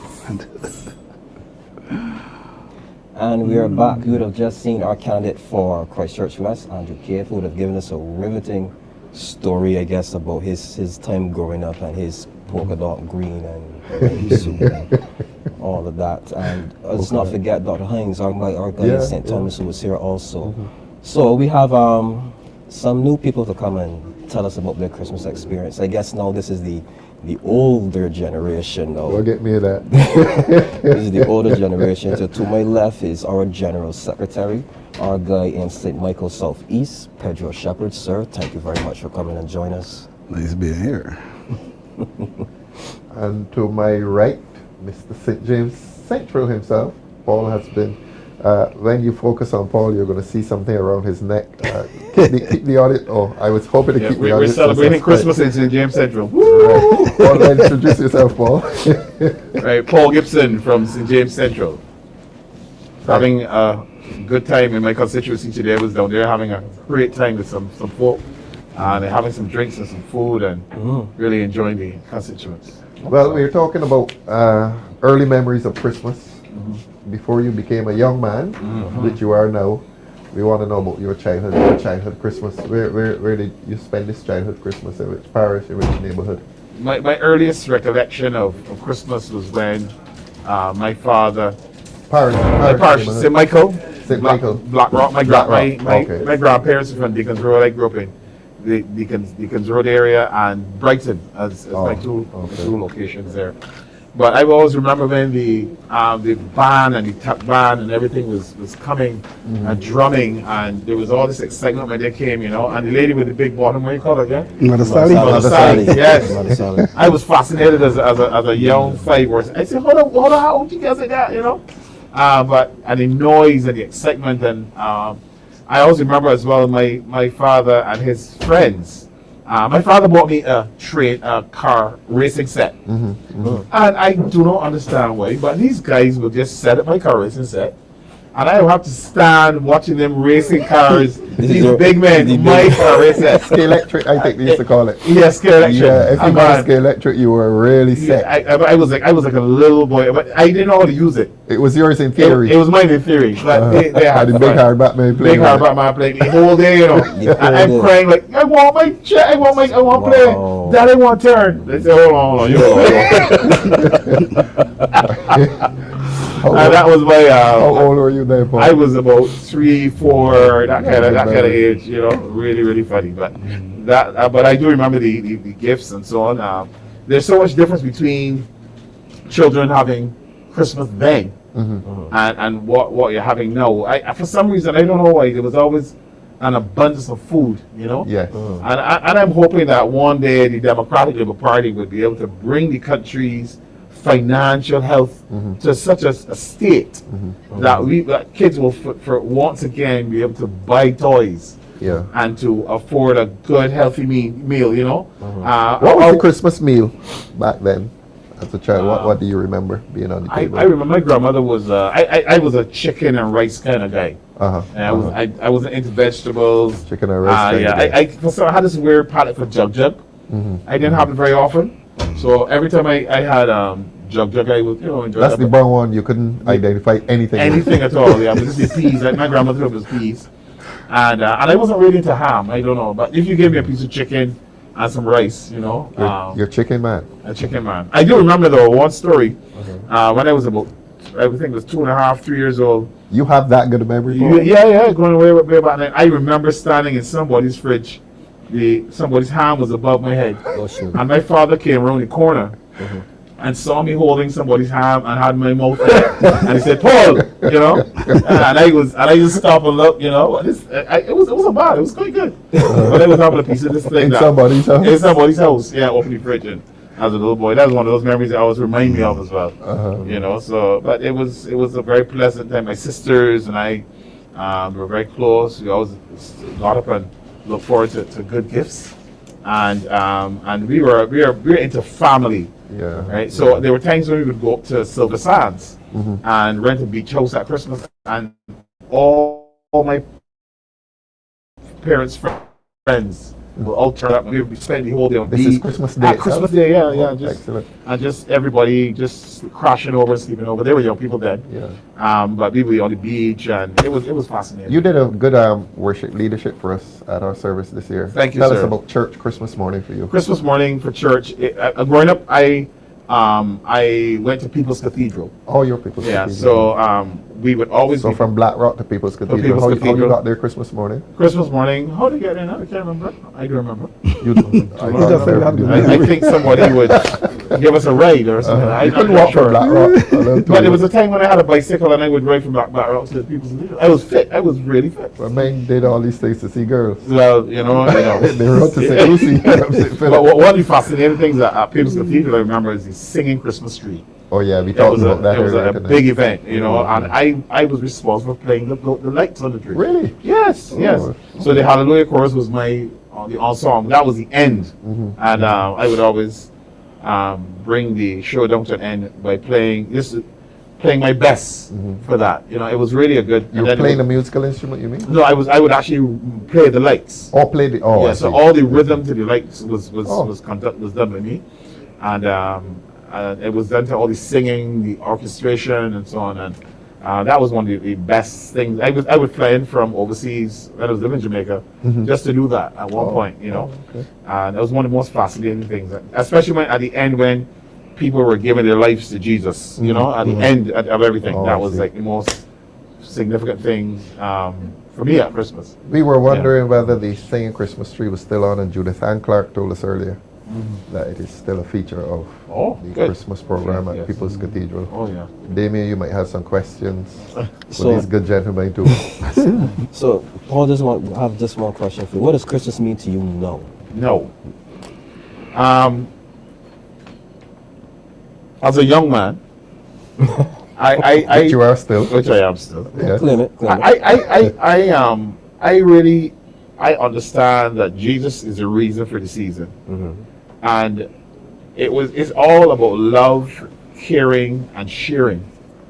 So I am more about looking for those persons that are hardest hit, or old people who are alone, who don't have anybody to talk to, somebody that's blind, or somebody that needs some warmth and comfort from me.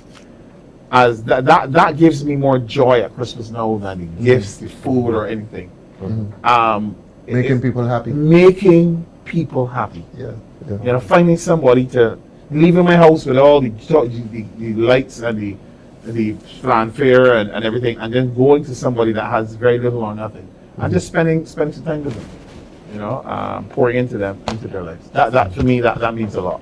It means a whole lot to me, and I will sacrifice to do that at least to somebody this Christmas again.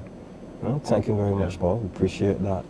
Just going to bring in Pedro here. Pedro, tell us about your time growing up and Christmas, what it meant to you as a young Mr. Shepherd. Well, for me, growing up in the country, St. Philip, I born and raised in St. Philip, still live in St. Philip. I just moved out for a short period to enjoy married life. That ended and I went back to St. Philip. But for me, Christmas was just a family thing. because those who know where the shepherds live in Vineyard, we live far away from everybody. So just like 5 family houses. Currently, back then it would have been maybe 2 family houses just off the plantation. Was it a big family? A big family? It was a big family, what we would call the extended family. Of course, we had aunts and uncles overseas, and Christmas was the time to look forward to getting a postcard with a little Canadian $5 or something in it. Those are the things. And then, you know, as you collect the Christmas cards, you will string them across the house. We don't get cards these days. We just, the technology now, I guess, puts that out of sync. But Christmas was just, for us, it was having some what we call pudding at the time. We never called it cake. So we would help mommy to mix the cake, and we didn't have the storage capacity like people have now. So you would just make it, put it in a card box, and it would last you maybe 7-10 days. By the end of the 10 days, the box greasy because of all the butter and so on you used to make this pudding, or pudding, however you pronounce it then. We didn't have a lot of toys. My family never had lots of toys, so we just made stuff, and we would celebrate Christmas, as I said, as a family. We might venture to go down in the village later in the Christmas day. After having our food at home, we go down in the village by friends and so on, and that's where we would probably find the ham, because we couldn't afford the ham. So we had to go elsewhere for the ham. And if you want, you know, maybe malt syrup plus coconut coolers, back then was the real coconut coolers. You go into the village and you know, have a festive thing. But at home it would just be the 7-Up and the Fruity and the Sprite and those things for Christmas. But we enjoyed Christmas nevertheless. As an adult then, I got married in 2003 thereabouts, and Christmas became a little bit more for me because my wife believes in Christmas, and we had a daughter. So it was tree, and it had to be a live tree. And then you had to put gifts under the tree and open the gifts on Christmas morning and all that. And back to the country life, where I don't need the gifts and thing now. Rosemary Allen was supposed to be a co-host here tonight. Rose, we're not going to forgive you for having to be elsewhere, but Rose says, I like the backyard killing of the pig. The late Anthony Mango Phillips was our butcher who would come at 4:30 in the morning, the big galvanized tub filled with boiling water. Pedro, you know about the killing of the pig? Of course, we kept pigs, and we would get somebody from the village to come, and at that time they used to lash the pig with a big stick. It wasn't this shocking of the, yes. My goodness. I think now they just put the things on the ears and shock them and that kind of stuff, but it was a big stick. You lash the pig and then you just slit. So it was a visual. You know, and we enjoyed it. Randall Rouse came here and said they used to kill the pig Christmas morning. Yes. It was Christmas morning. Because it would be fresh pork. People had fresh pork. So because you didn't have fridges and things to store. So you kill the pig in the morning. And then you cook it. And same morning. Down the village. You're baking it, rather. Yes. You take out some down the village for, what you call it at the time? Engage the pig. Engage out the pig, yeah. So you carry 5 pounds for this body and 2 for the next. People want the leg. Exactly. Everybody want the leg. Engage the pig. Engage the pig. Nothing to do with marriage. I never heard that before. Yeah. You never heard that? No, never heard it. Engage the pig? Yeah. Engage out the pork. I've never heard that. But most people did butchering the Christmas morning. Oh, I thought it was Christmas Eve morning. Yeah. Because, as I said, you didn't have the refrigeration. Oh, yeah. So you had to keep it fresh. Right. So, as a father now, what does Christmas mean to you? Well, as a father, Christmas for me now is giving my children money to go and buy what they want. So you're Santa Claus? Yes, I am the Santa Claus. Father Christmas is it's hard for me to choose gifts for people, so I would rather give you the money for you to go and buy it. Oh, okay. I remember a few years ago I bought something candy for my daughter, and when I came home I was like, you expect my daughter to wear that? Because I bought it so it would last. Because that's how it came up. Big clothes so it would last. But now I buy this big shirt for my daughter, and it was like, you buy that for your daughter? Shalonda can wear that? It had to be something now stuck to the body and that kind of stuff. So you have the money, you go and buy what you want. So What about you in the constituency now? Well, in the constituency, this year we were not able to do what we traditionally do in terms of giving out hampers and so on, but I want to go into the constituency over the next week or two, and well, it was really supposed to be a surprise thing. But I want to go in the constituency and see those persons in the constituency who are really engaged in Christmas, who are doing the lights on the home and decorating and so on, and if possible, look to treat two or trade them in the new year, you know, because I think it was mentioned earlier that a lot of people are not putting up the lights and things like before because of the challenges with the economy, the cost of living, etc. So those people who choose to do it, and I was on a bus ride 2 nights ago, and I saw a fantastic display of lights in Chelsea. And I believe all Barbadians should use the opportunity to go into Chelsea and see that house. It is lovely. One through Paddock Road and yes, back at the stables. Yes, and it's on the left. Yes. I know years ago it used to be the one up by Simpson Motors. Robinson, from Ajax. But this one in Chelsea is the other one fantastic. She does it Them every calendars as well. I haven't seen that one, but I enjoy going around to see lights though. Oh, you drive around to look at I the drive lights? around to see lights. So that's yeah. nice. I have two sets that I'll probably put up. Only two. 40 hours. Can't afford the bill. 40 hours. 40 hours. But Damien, when we were growing up, the days, I remember at 5 o'clock Christmas evening, used to feel so depressed. Yeah. Because you lived the whole year for this day. Yeah. And it finished. It finished. You know, I found a solution to that. What's the solution? I discovered that you could actually celebrate all 12 days of Christmas.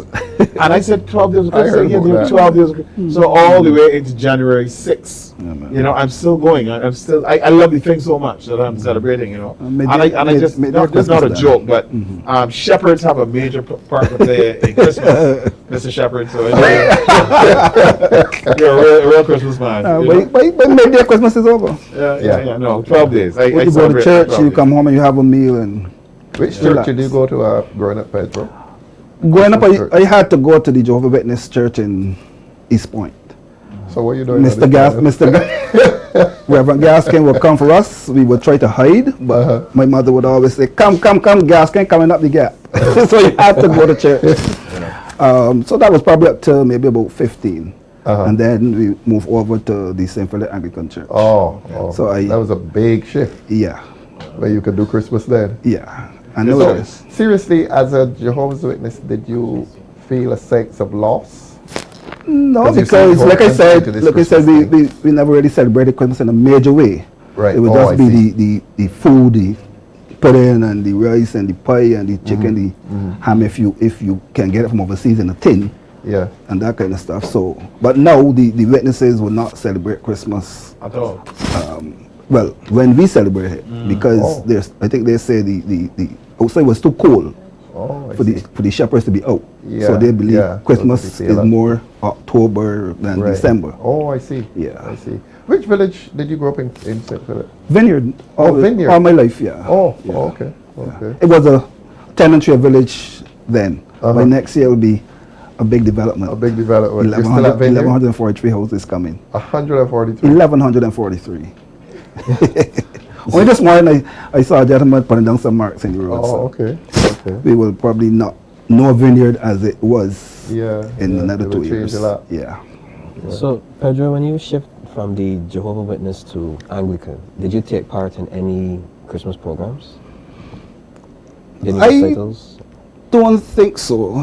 I will go to church on Sundays, but I can't promise you that I'll go 3 and 4 days a week. Well, on confirmation class, you had to go 3-4 times, and you had the 12 stations around the church and that kind of stuff. But I would say that church may just maybe once a week. But of course, you say your prayers maybe every day. But Pedro, what I'm curious about, when you were a Jehovah's Witness, and I'm curious. Like, let's say 12 years old, you're in the Jehovah's Witness, and you're seeing all these festivities going on around you. How did you feel as a little 12-year-old boy? It didn't affect me really, because like I said, where I live, away from everybody else. Oh, I see. And a very quiet neighborhood. So once you see the sun goes down, it's like you're home. Unless you sneak out and go down the road. Maybe play some games, watch television through somebody's window, and then the first will say, Shepherd boys, no, they just call us the Shantytown boys. Shantytown boys, Peggy come in. Take off. But other than that, I don't think it's anything you would miss because it was not like a community thing. Oh, I see. So you wouldn't really miss it. But it was sort of sheltered growing You're up. hearing the Christmas songs on radio. Days at school leading up to Christmas. You're hearing all about Christmas spirit and so on. And you managed to cut yourself off from all that. Yeah. I like quiet time. You like the quiet time. I Quiet like man, quiet time. Yeah. Okay. I don't mind being by myself and being quiet for a while. Okay. Those who know me at school will tell you that I am a sharp contrast. Which school? Korean Party. Yeah. Oh, I was very quiet at school. All the way on that side of the country. Yeah, nobody would think that I would be into trade unionism and teaching and politics. Very quiet and very shy. My alma mater, by the way. Okay, very good. Best school, right? Yeah. Oh, two of you? Yeah. Paul. we can't talk about school. It's two CP boys. And where did you go to school, Paul? I'm at Ellison, man. But I think now though Christmas for us now, Christmas is a lot of commercial stuff. Yeah. People concentrate more on the consuming and the partying, and the element of the real meaning of Christmas, I think, is lost with all the commercialization and so on. You know, you move into November, and by the time you don't even celebrate independence or Republic in Barbados. You see all the Christmas things going up from mid-November. And people may disagree with me on this, but that is one of my biggest pet peeves. I believe that, celebrate independence if you want to. Let it finish. If you want to, I guess, bring on the Christmas sales or whatever, you can still do independence sales and so on as well. But for me, I don't like to see like the decorations of Christmas going up before we celebrate independence. I'm anti that as well. As much as possible, I try to make sure that I hold the line all through to November 30th, and then I would put up my Christmas tree, not before. Never goes up before independence is finished. I think too much has gone into independence for us to just let it go by. We almost lost independence the other day. And we had to kick up a fuss about it. But once independence is done, Christmas then can begin, as far as I'm concerned. What they did a few years ago, you would have the blue and yellow independence lights. And then shift from to the the 1st green- December, to they the would green put and red. parades Yeah. and shift to Christmas. Right. Now they don't do that anymore. Don't see much of it. And 104.1 FM does the famous October 1st. They switch to Christmas music. For me, I came up, I guess, old school. December is Christmas. December is Christmas. So November is independence. November is independence. Yeah. So hearing Christmas music in October, it just feels a bit strange for me. Well, there are some people who love Christmas. I mean, they would do it in January if you had I know people who actually will put up a post every couple of weeks. 350 days to Christmas. Yes. Then they go 300 days to Christmas. No, there's a real Christmas fanatics. In fact, there's a group on Facebook called Christmas Fanatics. Christmas Fanatics. Yeah. Paul, when Christmas ended, you talked about the 12 days of Christmas. Yes. And you going back to school. As a little boy, how that felt? Oh, well, I love school. I love playing. So you didn't bother about Christmas? No, and I would even probably take my toys to school and say, "This is like off Christmas." Really? If I didn't destroy them by the time school started. You had good toys. Most toys didn't last until. Yeah, I was a real boy. I'm a real boy, hardcore boy. So I would play hard, and so I love toys, good toys, and by the time I'm finished the first week of school, probably toys to destroy. In your day, what was the typical toy? We were into cars. We were into cars and trucks, garbage trucks, vehicles, buses. You weren't in the cap gun days. I think I. You got the cap gun days. When you fired it, was an actual explosion. This goldish looking thing. It would be but that was going out. incorrect to have it now. You couldn't have cap guns now. I think electronic cars were coming in when I was in, so that was the fascination, the cars that make sound, move, and spin, and so Yeah, on. the scale electric, I think they call it, was a real prestige item. Yeah, yeah. That's one of the That was a real prestige item. That's right. Yeah, but of course, girls got dolls. My sisters got dolls and so on. And but these are the kind of toys I remember. And and there was one. I don't know, maybe that's why I love chemistry so much now, but I got a chemistry set. Oh, did you? Yeah, I did. So I would do all these experiments that would puff and boom and smoke, and I would always try to... Then blow up the house. No, Then blow up the house. Yeah, I remember I took some, I love mixing things. So at one Christmas, my mother sent me to clean the bathroom, and I poured the Clorox in the ammonia. Oh, dear. And I saw this big plume of chlorine kind of come on. And I collapsed a little bit and then recovered the thing. How old were you? I was probably 10, 10. Yeah, that's the age of mischief. Yeah, man. I had a great childhood. Knocking off the top of your toes, stepping on glass, real true boy. When did Christmas for you then become very religious? It really became religious when I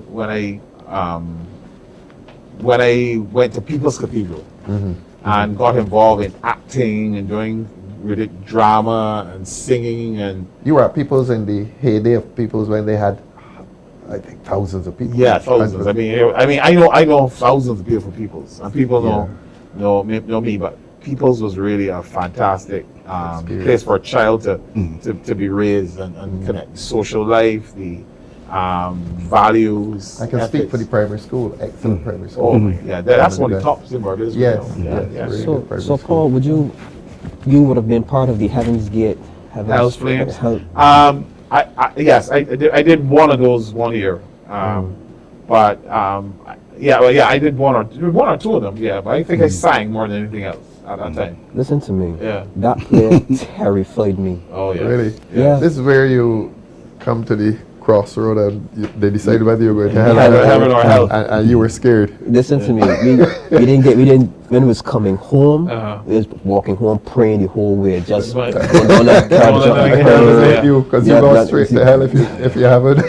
To me, I tell myself, well, listen, I that play was the most terrifying thing I've ever seen. And they used to have it around Christmas too, I think. I think so. Yeah. I think so. But it was so powerful, but one thing it re-emphasized that Christmas is for a reason. It's about redemption. It's about happiness, joy, and finding salvation, and so on. I mean, at the end of the day, that's what Christmas is all about. Not the Santa Claus, but that is the reason. The same reason they have a Heaven's Gate, Hell's Flame. That's the reason for Christmas, and that's one of the things I love most about it. It's a seminal reminder of the year when I focus on things like that, eternity, salvation, these types of things. So you don't mind saying that you converted to Christianity? You don't mind? No, not at all. I mean, I think it's one of the best things that has ever happened in my life. Excellent. So, it added value. Added tremendous value. As a matter of fact, I tell people that my schoolwork and everything improved once that happened because. What age did you convert to Christianity? Probably around 14, 15. Pedro is looking at you as if he's very impressed. Right. So that's a good point. Damien, you wanted to just one follow up. Do they still do the play, or that's the fun? I think different people do it during Christmas. A lot of different people took it on, but I have not. That's a good question, though. I need to. I'm sure it will come around again because it's cyclic. Judith Ann Clark wrote to say that they're not going to be doing the singing Christmas tree this year. I hope she's correct because we don't want to be misinforming the public. Yeah, thanks, Judith Ann is her name? Judith Ann Clark, a regular. By now you would know. The ads will be on and so she's probably correct. Renovations. Yeah, they're doing renovation to the building. Right. So that's a point. Renovation is about renewal. Let us renew our panel and let us go to a song first. Thank you, gentlemen.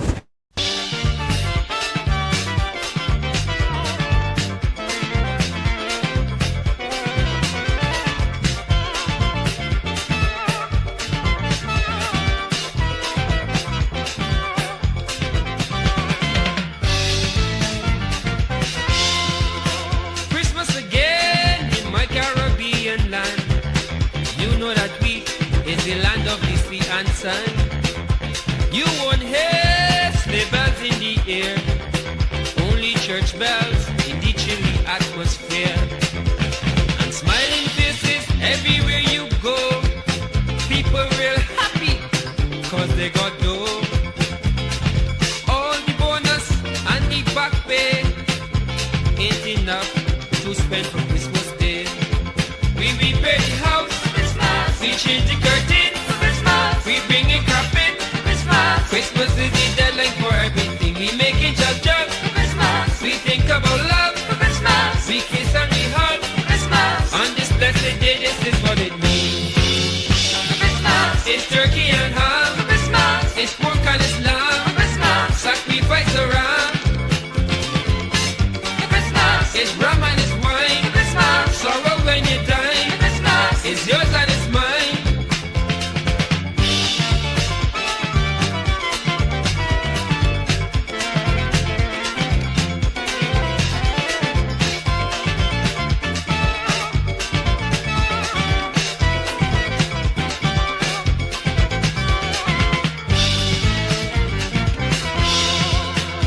It is Christmas, we working for all year long.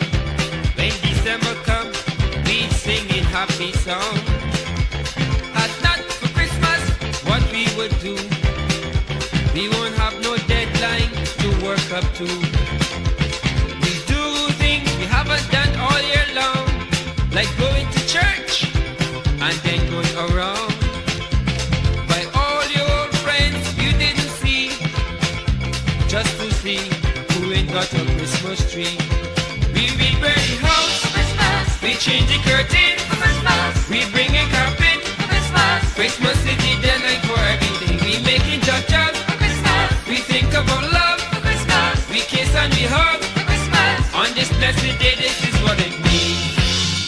Christmas. It's turkey and ham, Christmas. It's pork and it's lamb, Christmas. Sacrifice a ram, it's rum and it's wine, Christmas. Sorrow when you die, Christmas. It's yours and it's mine.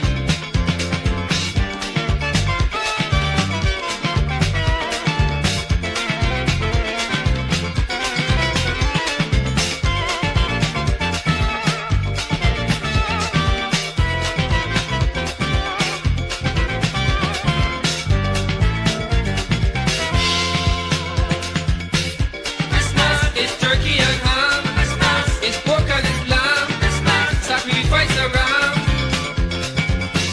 Christmas. It's rum and it's wine, Christmas. Sorrow when you die, Christmas. It's yours and it's mine.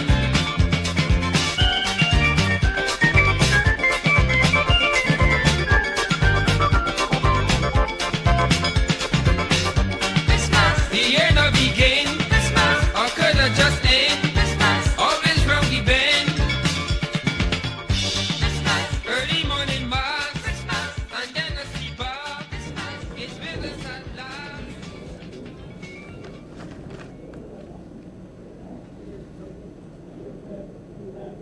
We've been having a grand old time showing the other side of this wonderful Democratic Labour Party team, showing that these are real people. These are people who live lives of ordinary people, ordinary lives, I should say. We're talking about Christmas. We're talking about Christmas growing up.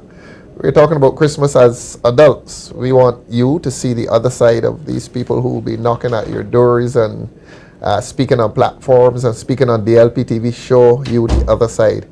And we went to Grisette's some time ago. I went to Grisette's, that's my boyhood village. And I took a young man with me and introduced him to my boyhood friends and my brothers and family and so on. And we had a great time, Jamal Sandiford. So I want you, I took you to my boyhood village, and we want you to take us to your boyhood village in talking about Christmas. Not so long ago, Jamal, I'm not going to ask your age. This man is not yet 30. So I don't know what childhood memories he could have. I have many. You're talking about yesterday. Well, fair point. Fair point. Welcome, Jamal Sandiford. Jamal is the candidate for St. Michael Northeast, the giant killer. Yes, please. When the time comes. Welcome to the show, Jamal. Good evening. Thank you so much for having me here. Most it's welcome. always a pleasure as usual. Most welcome. Ralph mentioned something pretty critical just now. I'm not that old. I'm still young, still developing. Call the age, young. call the age. I'm 26 years of age, My right? goodness. You know how long ago I was 26? Wow. Okay, you go ahead. I was going to do the math, don't worry. All right, for me, Christmas. For many might not be that long ago. Let Damien introduce Yeah, my goodness. Yeah, we can guess. We coming to you just now. Ralph, No problem. let me tell you something, right? Whenever I have Jamal on the show and I'm the host, Jamal is take over my show. Man. Oh, take over man. my show each and every So single. you could sit back and relax. Just sit back and just let him just, you know. So you can imagine him on the platform when the time comes. Hey, listen. Hour and a half we giving you. Alright, you're gonna say time was still called. The name Soups and Well, Giant Killer, but if you would allow me, Giant Killer, I would like to introduce candidate for Christchurch South, Mr. Corey Greenwich, attorney at law, fellow counsel, a man that has made waves. You know, he's been heard speaking, you know, and he's made a big name for himself. Corey, it's good to see you here. Merry Christmas. Very good to see you. Merry Christmas as well. You didn't talk about the hat. We love the hat. Well, I mean, so what should we call you? Should we call you Father Christmas? Because I mean, you look the part. Santa Corey's good. Corey's good. Corey's good now. So, Corey, tell us about Christmas growing up for you. Christmas growing up for me. The smells of ham in the oven and, well, they call it cake now. But back then, my grandmother would have been pudding. You know, the pudding would have been being baked, and a level of excitement and preparation for church at 5 o'clock in the morning. Where did you go to church? Back then, it would have been there's a New Testament church in Kendall Hill. Fellow New Testament brother. Yeah, and your shoes were too tight. I've done this. May have been hand-me-downs, may have been new, but somehow for Christmas morning, your shoes were always too tight. And of course, you're going to sleep through part of that service until the sunrise as a child. And then it was to greet everyone after church and head home to open gifts. So that is my fondest type of memory of how Christmas in Barbados. But definitely the pudding and the ham. So you didn't have any Queen's Park there? Yeah, later on as a teenager, then you would go into Queen's Park after church to watch all of the persons and their festive fashions, and they're excited about their new clothes, but your shoes were still too tight. so the park didn't last too long on those shoes. But yeah, it really is a bit of a nostalgia now looking back at it, and how much Barbados has changed over the years, and how much Christmas has changed over the years for all of us. You would have mentioned opening gifts. What were the typical gifts for you back in the day? A lot of books. That says a lot. A lot of books, puzzles. Honestly, I don't remember a lot of toys per se. I remember this one gift I got from my dad, a Viewmaster. I don't know if you know what a Viewmaster. I had a Viewmaster. I know he doesn't know what a Viewmaster is. Oh, you missing out. Missing out, boy. He only, as comrade leader said, I ain't gonna lie to you, I know. He was probably born last week. I still have my Viewmaster. Yes. So for those young members of our audience, the Viewmaster was this, it mimicked almost like a camera that you put to your eyes, and you slotted film that would rotate in the Viewmaster, so it would show you each time you pull down, it would rotate. The little orange level. Correct. Oh, okay. I think I might see something similar, but not quite the same as what you're referring to. And the image used to pop. Yeah. Right? So it used to pop. So it looked like almost like you were watching 3D. 3D, yeah. I think it's something similar to that. Correct. So I had a red Viewmaster one time, but a lot of books and puzzles and stuff seemed to be the gift. Obviously a very boring child, apparently. So, helping around the house, you had any particular duties when it came to Christmas? No. My household back in the days of my grandmother was filled with aunties and uncles. So there were many hands that made up light work. For the most part, I was just a nuisance that somebody would probably renegade to the corner at some point in time to just stay out the way so that the adults could get the stuff done. But those were my fondest memories. Fondest memories. All right. So, for you now, are you a father? Yes, I'm a father. So I've been asking this question of all the fathers that come on the panel. What does Christmas mean for you now as a father? Well, my son is just a bit younger than him, so Christmas for me now is an adult child who has no interest in gifts and all that. Just today, I said to him, "Listen, let's just go shopping for the fun of it and see what you want for Christmas." He's like, "Oh, no, I don't want anything." So my adult son is he's very low maintenance when it comes to this stuff, but a good kid who enjoys the spirit of it more so than the material things of it. When he was younger, sure, we would make sure that we got him gifts and stuff. But even as a young kid, he's not easily excitable about these things, right? So again, still church at 5 o'clock on Christmas morning. Still going to church, okay. I was now the one doing the waking up and not someone waking me up. But that's still a tradition in our family. We go to church at 5 o'clock in the morning, and yeah, just looking forward to a good meal, family, friends around that time. Before I go to my next question, you don't look like you have an adult son. Whatever you're drinking, bottle it. Sell it at Christmas. I'm telling you. So what does the typical meal look like in the Greenwich household? Just like any other meal. You know how we Bajans throw it down. Your macaroni pie, your sweet potato pie, your baked chicken, the ham, the turkey, the usual stuff. The difference now in this time is that while you used to spend a lot of time preparing that meal, a lot of time now we spend a lot of time trying to find a caterer to bring that meal in. I think Christmas now is a time where people are less more engaged in the process of Christmas, and we've kind of modernized it where it's big family dinners, but it's all catered, as opposed to back then when everybody was in the kitchen and doing their thing. A lot has changed over time. Maybe, I don't know, maybe people have gotten busier, or maybe people have gotten less festive, but the times have changed just a bit. Okay, I'm gonna throw you over the comrade leader. We've been talking about Christmas of yesteryear. This man next to me is so young. We got to talk about Christmas last year. But before I come to you, Jason, Jamal, I like what Stephen Strickland was saying. Can we see Stephen Strickland there? Stephen was saying we did not. Yeah, show Stephen, please. He said something very, very interesting. And this is for you, Jamal. We did not have presents which we did not miss, as once that ham which came in the crocus bag, which had to soak, and the new high grass bed. That's Greek to you. The ham used to be in a crocus bag. Whoa. And you would be smelling it all the days leading up to Christmas. And then a lot of the beds were made with grass, cuscus grass. Well, I hear Grandma talking about that. Why would I experience that? Right. No, that's Greek for me too. So me and the same boat. So tell us now about Christmas last year when you were a baby. Well, Christmas for me specifically, it would have been last year, but it would have been wrong probably 20 years ago. I would go that far. I said 20 years ago when I was 6. I always have this fond memory when I was young, believing that Santa Claus was real. When you were what? When I was younger, believing that Santa Claus was real.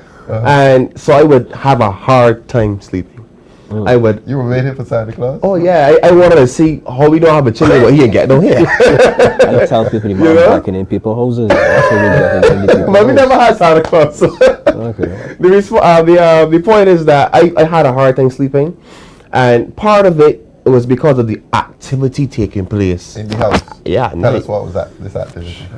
Some people just clean up, but my family used to pull down the house. That's hard work for poor Jamal. Well, for everybody, but yeah, when you're young, you walk around boat with the rest. But I had a responsibility in making sure windows were cleaned.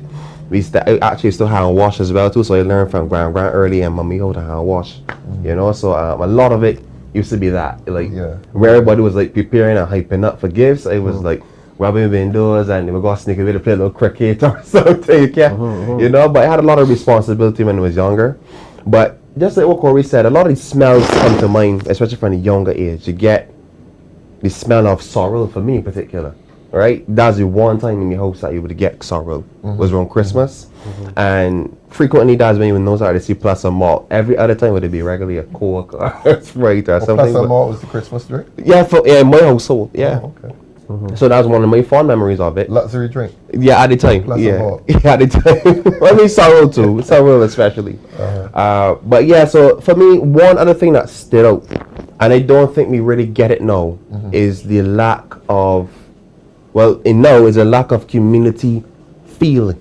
Because back then, you see once Christmas morning struck, from Christmas morning to Christmas holiday evening, you could go at anybody's house and get something to eat. I see. At least back then in Orange Hill. Tell us where did you grow up? I grew up in Orange Hill. Orange Hill? Yeah, Barbados, St. James, right? And I'm telling you, see, from Christmas night, you go to any family member house or anybody upon the hill, we call it Rockapan Hill, right? You gotta take Ramon down there. Oh, I took him before, we took him again. Okay, yeah, he got a good response when they took him last time. The candidates are working. Oh, yes, we are. Lovely. Yeah, but you see, and then one other thing that really stood out to me once Christmas was, I would say, fully in air. On the morning, you get up, you go to the tree, you take out the gifts, and it's just like everybody within the community, parent had the same idea, especially when you're a young boy. Remote control car. You know, and you would take it on the hill, and we all would just intuitively start racing the cars. You know, and it was like, almost like it was this grand plan we had. Almost like the hill was a racetrack till the car came, obviously. Contrast to that gift, read what Lemuel is telling you. Lemuel. Yes, I had to go with my sister to cut the cuscus grass and put it to dry to stuff the bed. Wow. That's Greek to you. You know cuscus grass? That's the cuscus grass at the top of the cane, is I'm more sure, right? No. Sorry, it resembles the top of the cane when it gets. Right, it resembles it. The hedgerow, right? I think so. Hedgerow, the grass at the edge of the cane field. Right. Because it kept the dirt from washing into the street. Oh, so structure, yes. I think that's where the cuscus grass used to grow. Yeah, at the edge of the cane field. And you'd have a big cloth bag, I suppose. Well, a big mattress made of cloth. Okay. And you would stuff lots of cuscus grass into it. And that is what people used. That was their mattress. And when it was new, man, it was a beautiful experience. Oh, okay. I was not about to ask you if it was quite enjoyable. It would get compressed, but first sleep in it would be quite fluffy. We need to find somebody who's, in tune with heritage and be able to... Tell us, read Stephen Strickland then. We could take off the wire off the larder to carry pieces of the ham. Maybe when my mother was out, she would always know. Wow. Thanks, so that's a conversation with Larda again. I don't know about your Larda. I never seen it here grandma talking about it, but you never seen it. Me and you the same boat. We need to get somebody to show me what these things is like. Christmas morning, you did that? Yeah, I guess it depended on the year. But as I got older, church became a responsibility as well. Where was this? Well, my aunt and my grand that side of the family were very heavily into the Seventh-day Adventists. So they would take us to their church at Seventh-day Adventists. Where? Sometimes it would have been, if grand took us, it would have been in Orange Hill. And if my auntie took us, it would have been all the way in St. John. St. John? So you had a Seventh-day Adventist upbringing, religious upbringing? Yeah, for the first few part of my life, yeah. For the first few years of my life. So you did not have ham? Not on those days. Not on those days. As I said, depending on the year. As we got a little bit older and started to be more lenient. You did not eat ham. It wasn't fair. I actually had a bit of experience where at least 4 years back to back, when my aunt would take us to live in St. John for the weekend of Christmas or for the couple of days of Christmas, and that is when you definitely wasn't gonna get it. But you sound like a boy who used to it. Well, you sounded like you were a boy who snuck away and ate ham, although you were the same there. Well, maybe back then there wasn't access to any, so you understand. So you never ate ham as a child? No, I did, but maybe back then my aunt, it was not going to happen. But my mom and my father, they would do. So if I got to stay home, I would get ham. But if I leave it, trust me, you would get ham and you would come back on the road after 2 or 3 days. So that was the experience for me. You remember Bridgetown as a child at Christmas? You ever had that experience? Yeah, I did, just not as fond. That's a larder. Whoa! That's a larder. In other words, the cupboard. Oh, jeez. That's a card. Right? Press on with your answer. I've never seen that before. You never seen it? We gotta get to be honest with you.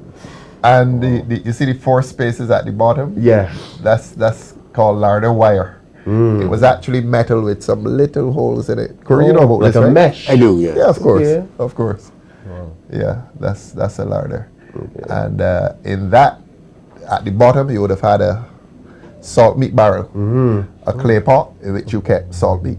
Oh, wow. And little children being little children, you go when your parents not home, you sneak out the salt meat and bite it and eat it. Raw salt meat.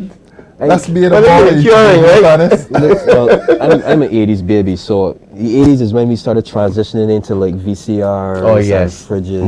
More technology. When I was born, I had a fridge in my house. Okay, yeah. I had a fridge in my house. Me too. I have seen a pit toilet. Right, I have, trust me, I have experience it, but I saw them. Right, but the larder, no. Never saw. No. So you don't know what's a monkey? Well, you do know what's a monkey. I know it's a monkey, but I don't know the monkey in that, I guess, in that sense that you're trying to put it on. It was a vessel that held water. Oh. Clay vessel. A clay vessel. Yeah, it kept the water cool. Because there were no fridges, you see, or very few people had fridges.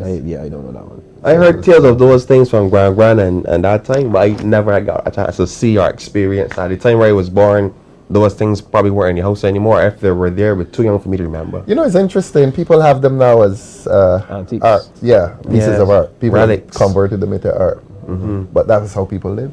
It was not art then. It was a way of life. It was a way of life. Utility. Yeah. Nice. So.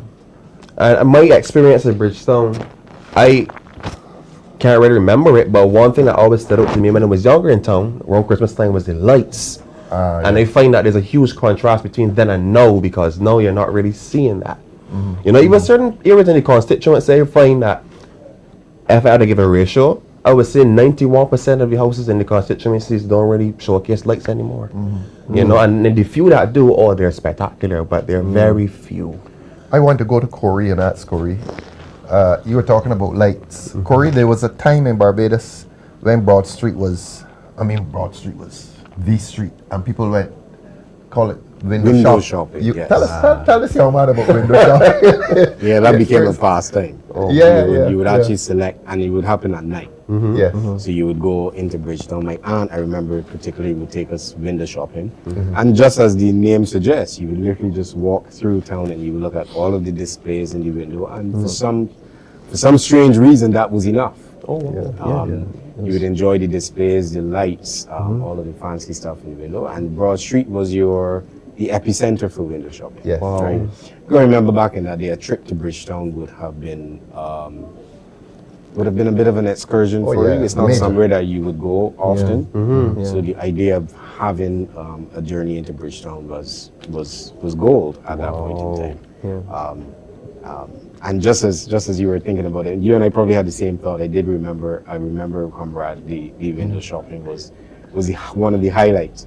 One might even think that back then also you didn't have as much disposable income, I suppose. True. So part of it was just really the joy of seeing this stuff, enjoying these sights. And Bridgetown would have been bustling at night of people just window shopping. What we called the Cave Shepherd back in the day. I was so distressed. I drove by there and there are no windows any longer. Oh, no show windows. Yeah, they have the curtain or the shutters. Yeah, shutters. Because back in the days, Corey would tell you had mannequins. Yes. Okay. Mannequins with wearing clothes and so on, and that's what you went to look at. Oh, okay. Full display. Your parent couldn't buy it, but you got the pleasure of just seeing it. And imagine having it. Yes. So that was the pleasure. A lot of children got pleasure out of the visual. Yeah, I can imagine why, especially back in that harder economic time. I can imagine why. Yes. So Broad Street was way different. Broad Street was a place to sightsee. That I remember. You remember that? Yeah, my mother used to take me window shopping, coming on to the evening times and stuff. You know, late. That was the best time to go window shopping. And Corey wasn't lying.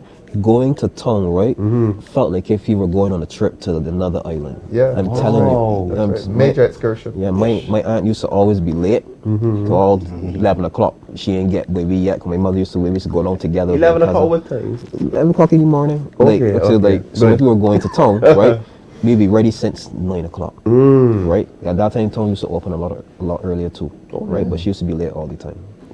Anyway, gentlemen, the director is running this shift here. Very hard people, Corey Greenwich and Jamal Sandyford. So they're telling us to go to a song, and we meet some ladies soon when we come back. Earlier, I think Marva Hunt said, "Where's Jason?" Jason is in the house.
We are back. We would have just seen Corey Greenwich, our candidate for Christchurch South, and our very own resident giant killer, Mr. Jamal Sandyford, our candidate for St. Michael Northeast.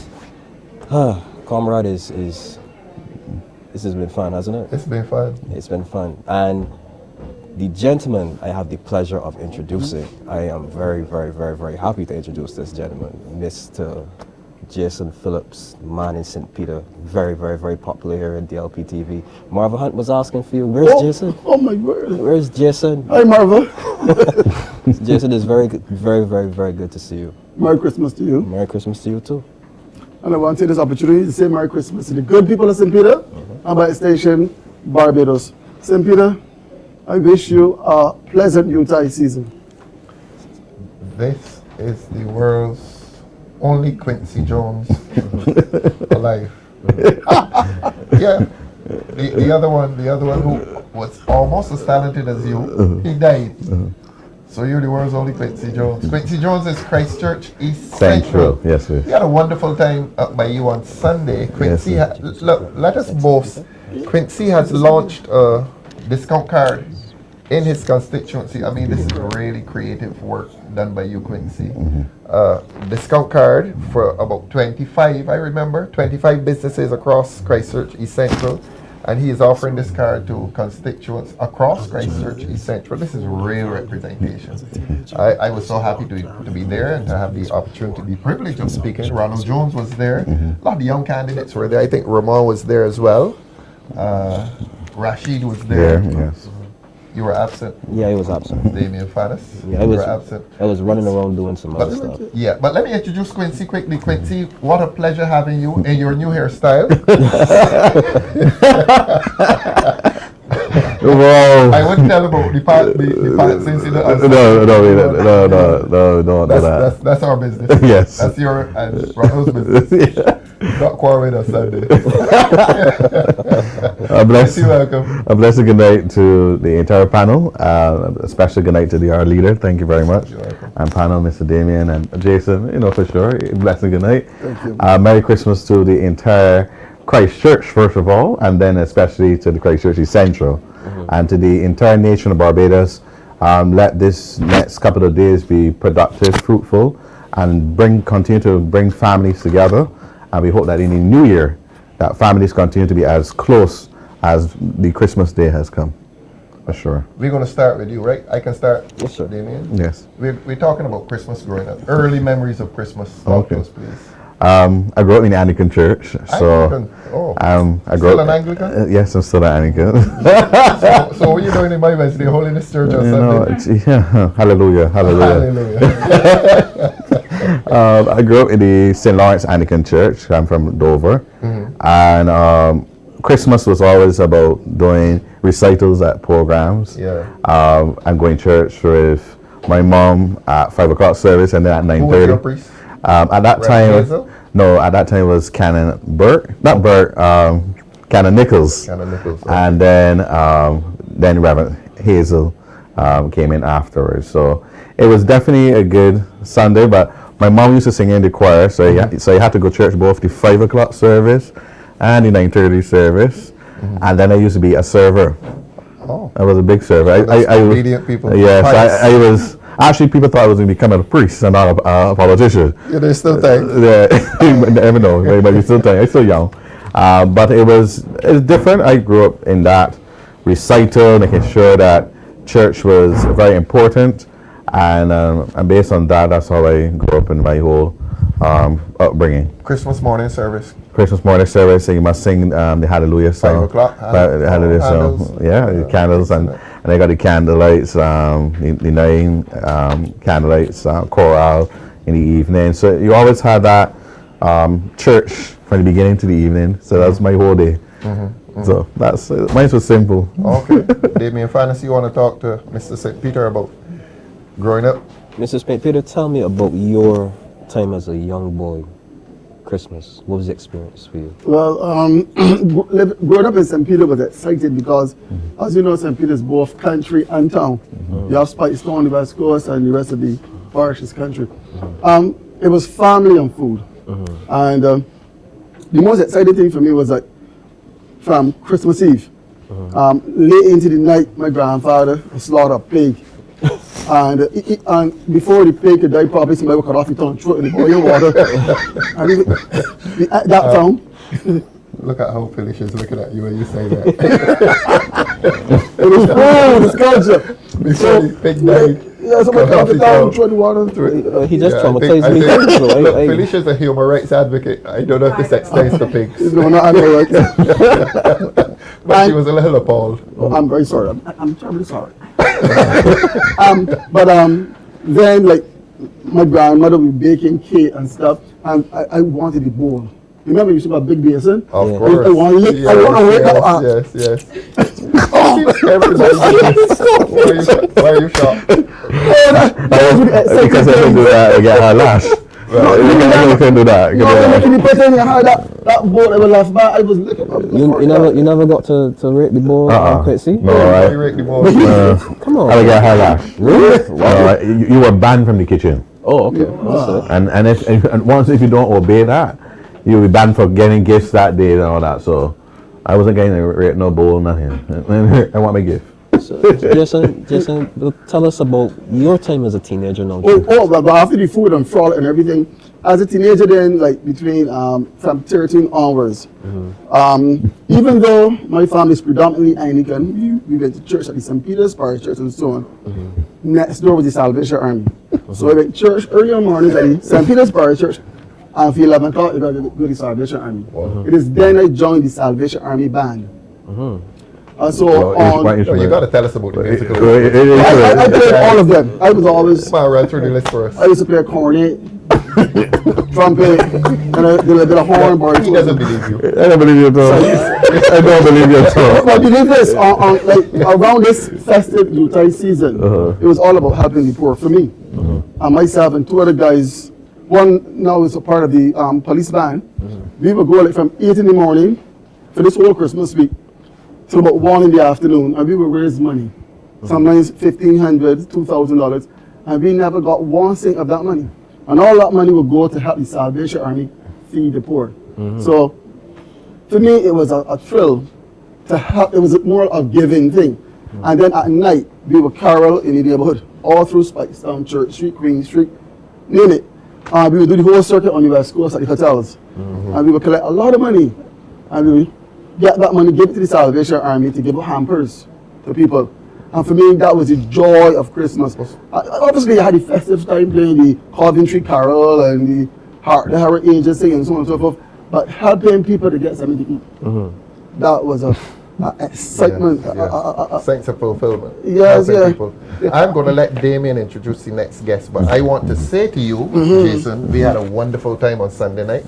at the St. Peter Parish Oh, yes. recital. Handel. Oh, yes. The tenor, we have a new, well, I always thought Coco is the best tenor in Barbados, but Coco is dead. So we can say that Gay Griffith is now Barbados' best tenor? Lovely. He is? In my estimation, he is. Stalwart. There's a young man called Young Richards. I don't know him. Yes. Richards. Gerard Richards. Oh, there was a little guy from St. Lucie, a youngster singing as well. I don't know if you remember him. On Sunday night? Yes. Oh, Gay stole the show, man. Yeah, but this little guy, he's an upcoming tenor to watch. I believe it was tenor he was singing. But thanks for inviting us. It was you, me. It was about 12 of us. It was a lot of us. Yeah, and Ainsley Granger. I was there as well.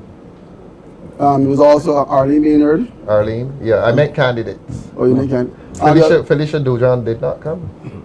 She knew about it? She did not come. Damien, introduce her and ask why she didn't come to St. Peter on Sunday night, please. Let me first apologize. Let me first apologize to you for the comment I made of putting you on the spot for not coming to. So Felicia Dujan, our candidate for St. George South, our spokeswoman on education, child advocate, human rights advocate.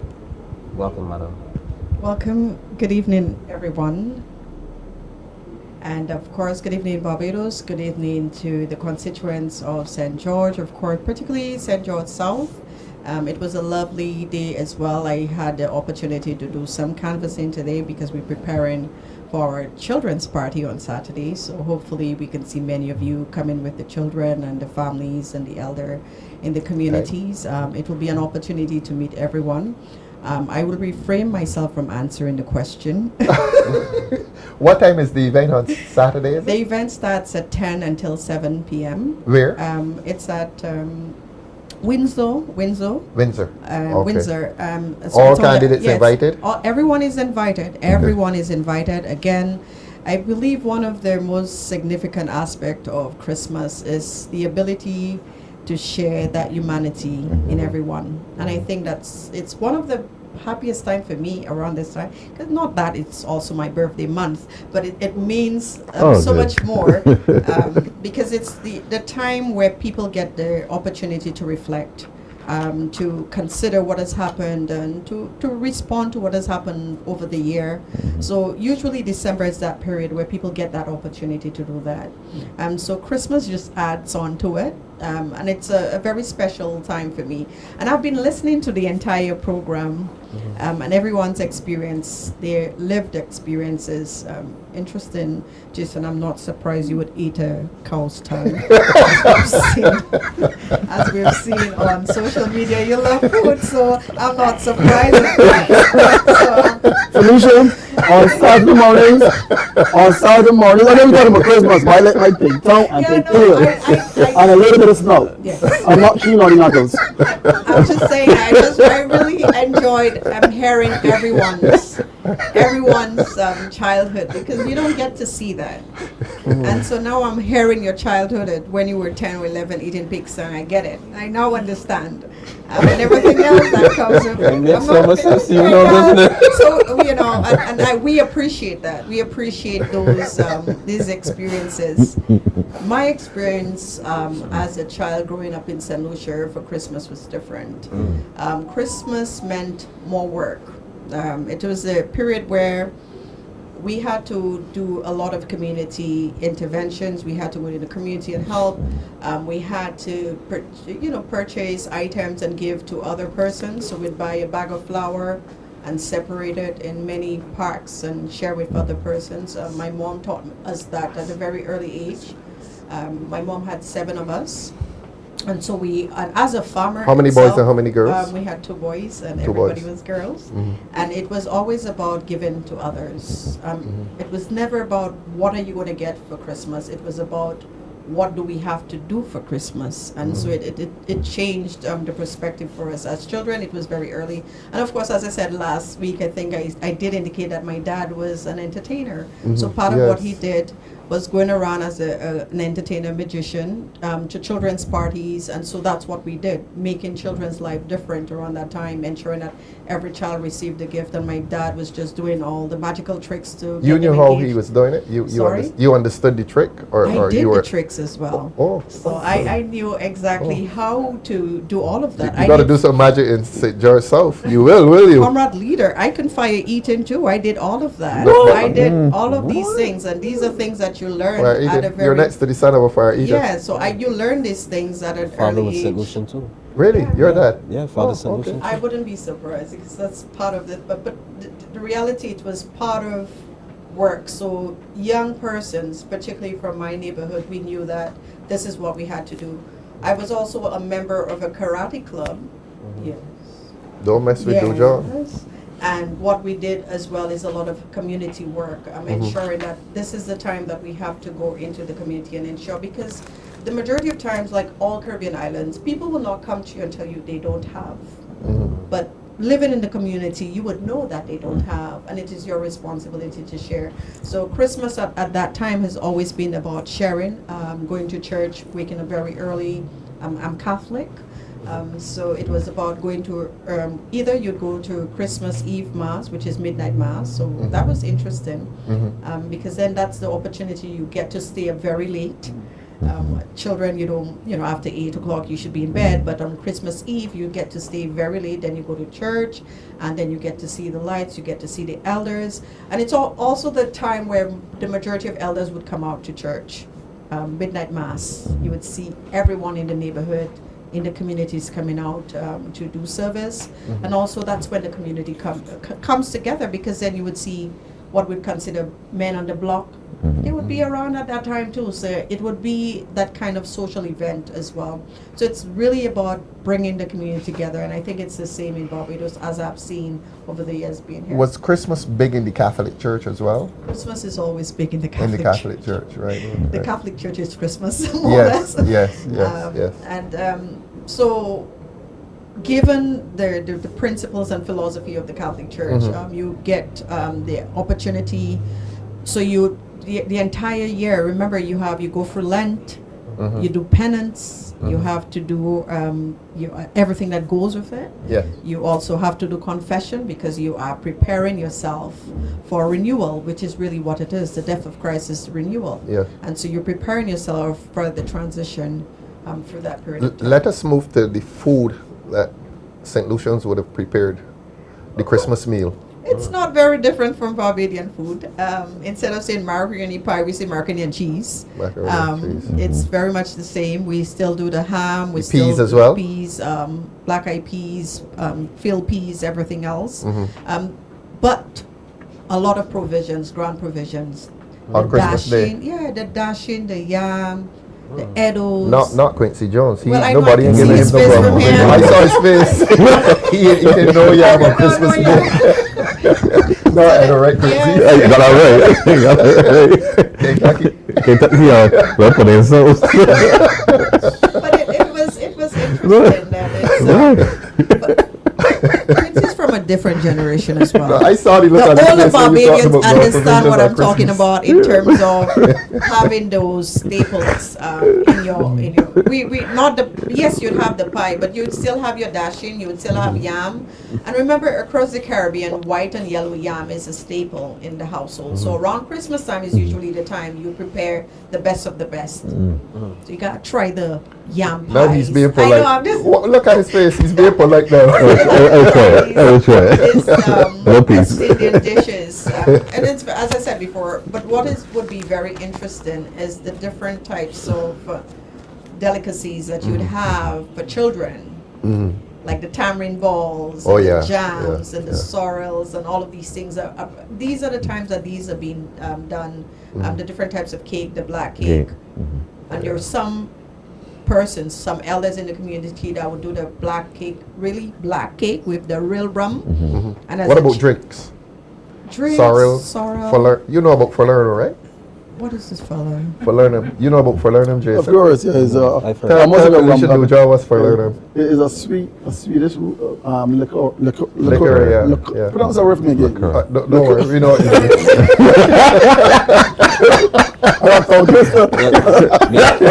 much big tongue. Listen, I am so sorry that the people in Barbados can't see what a fantastic family we have here. I was behind there having some good ham. I have 4 drumsticks.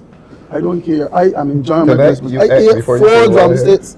We have our food here at DLP headquarters. And I had 4 drumsticks. I had a wash of ham. I had some tossed salad. Then I had some rice and peas. People, you ought to laugh. But you were telling us about the liquor. I changed that topic on purpose. Talking about the peas that used to be cooked on Christmas Day. Yeah. Everybody in Barbados, just about everybody had a pea tree next to the house. Yes, jug. Yeah. And then they would get some peas and pieces of ham and yeah, it's lovely. And it's interesting in the village, if you did not have a pea tree, you didn't have to buy. You would get peas from the neighbor. Yeah. And sharing and giving. Yeah, breadfruit. So everybody picks each other's breadfruit. Yeah, they still do that. I think maybe because I'm in the country in St. George and between St. Joseph and St. George, they still do that. People still do share. Quite a lot, especially around this time, you will see that people will be sharing some of their produce. The farmers do share and give to the community members. So these things do happen. Our humanity has not changed. Has not changed. Has not changed. Where is the other half of St. George? Where's David Warren tonight? David, we miss you. He's preparing for the party as well. We have been working very hard. Oh, it's a joint party. Yes, oh, lovely. You're cooperating. So you're going to bring home St. George together. So we've been working. He's watching the show? Yeah, I'm hoping that he is. He is? Yes. David, yes. you should be here telling us about... So we were preparing for that today. Yes. Okay. Come back to you, Quincy. Food, because you said you were eating no dasheen on Christmas morning. No. What's your Christmas Day meal? So midnight, ham. And bread, salt bread. Ham and bread. Were you doing up at midnight as a little boy? Can we be any ham? Oh, very good. So you watch all the movies and stuff, but you're waiting for when the first ham. The first ham. There's 3 done. Sounds like a ritual. The first ham. Yeah, the first ham. The first ham. Right, the first ham is just the opening of Christmas at midnight. Yeah. The second one is come around 10 o'clock. A second ham? Yeah, of course. Wait, and then the third one. Christmas Day? Yes. Second ham? Yes, and then the third one is the evening. Around 7 o'clock when the friends come over. What size is that ham? Don't do nothing, man.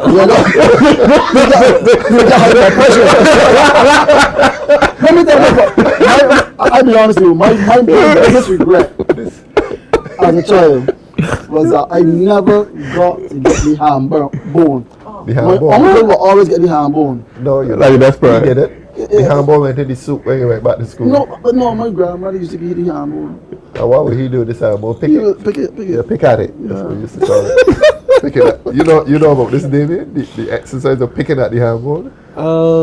No, I've heard about the ham bone. I've heard about the ham bone in the soup. Use it for soup, and not picking up the ham bone. I had a lot of friends because my grandfather had a lot of stock. We used to call them stock. Stock, Back then, yeah.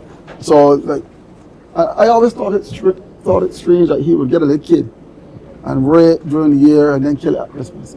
We get to love this animal now. Oh yeah, as a child. Yeah. But we had our own turkeys, our own ducks, our own chickens. It was really a village thing. I have a friend who said he will not eat duck again because when he was a little boy, he had this pet duck. And they killed it. And he said it was a really sad story. He said when they were taking the duck off to kill it, he said the look the duck gave him, he would never forget. And he's never eaten duck again. My grandfather gave me a kid too. I'm tempted to call his name on this show, but I won't. Those are his initials. Before you go to crazy, the little last piece of one put it.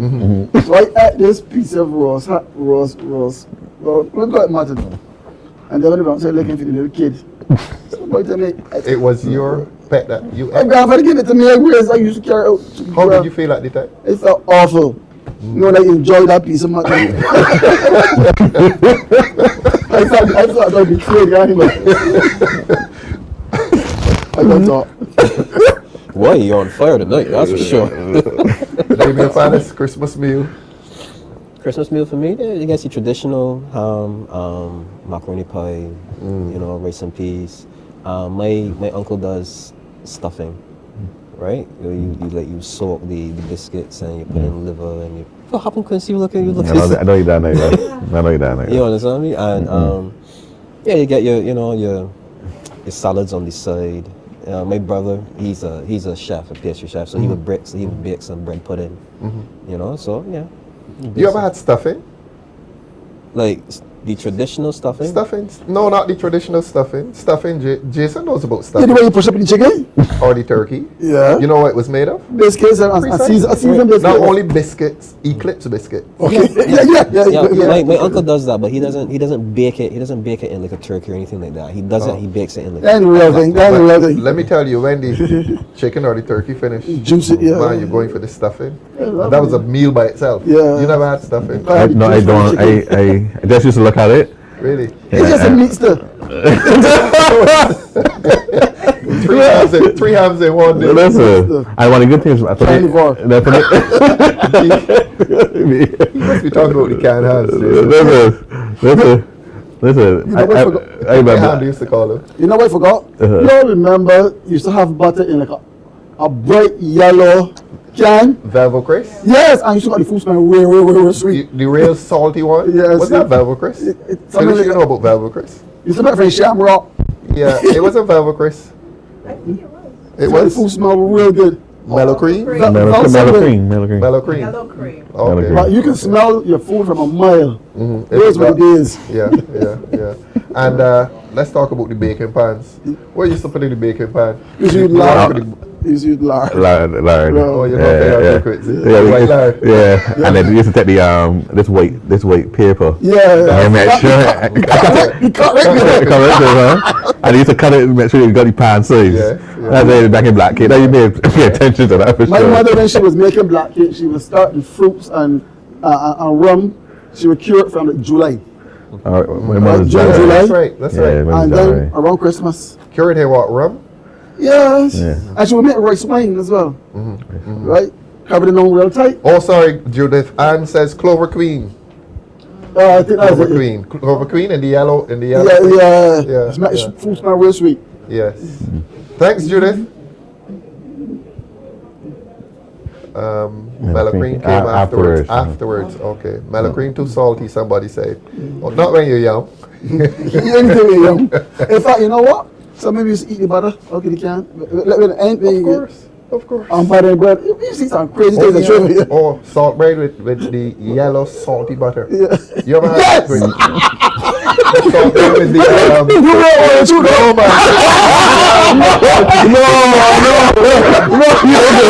That is a good meal. With tea at night. You come up here.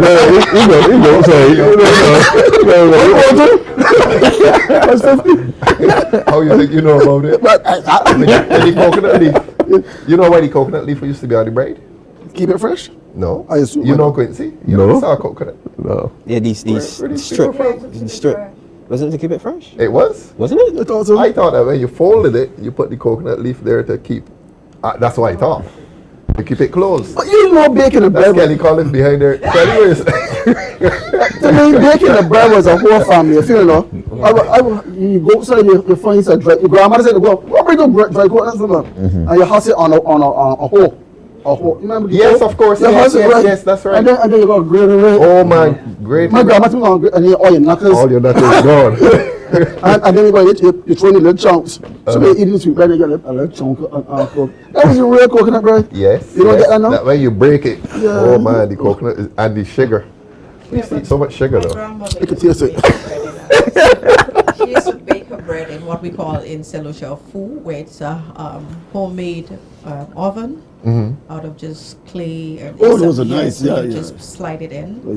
So it's kind of interesting that you're saying that, because the majority of time that's what we did. Baking was traditional. I can't bake to save my life, but it was a traditional family thing. Yeah. It was part of what was being done, and it was also taught. So you'd make the salt bread, but Barbadians make the salt bread different. You make it brown. In St. Lucia, we make it like a bread itself, like a little white. Along.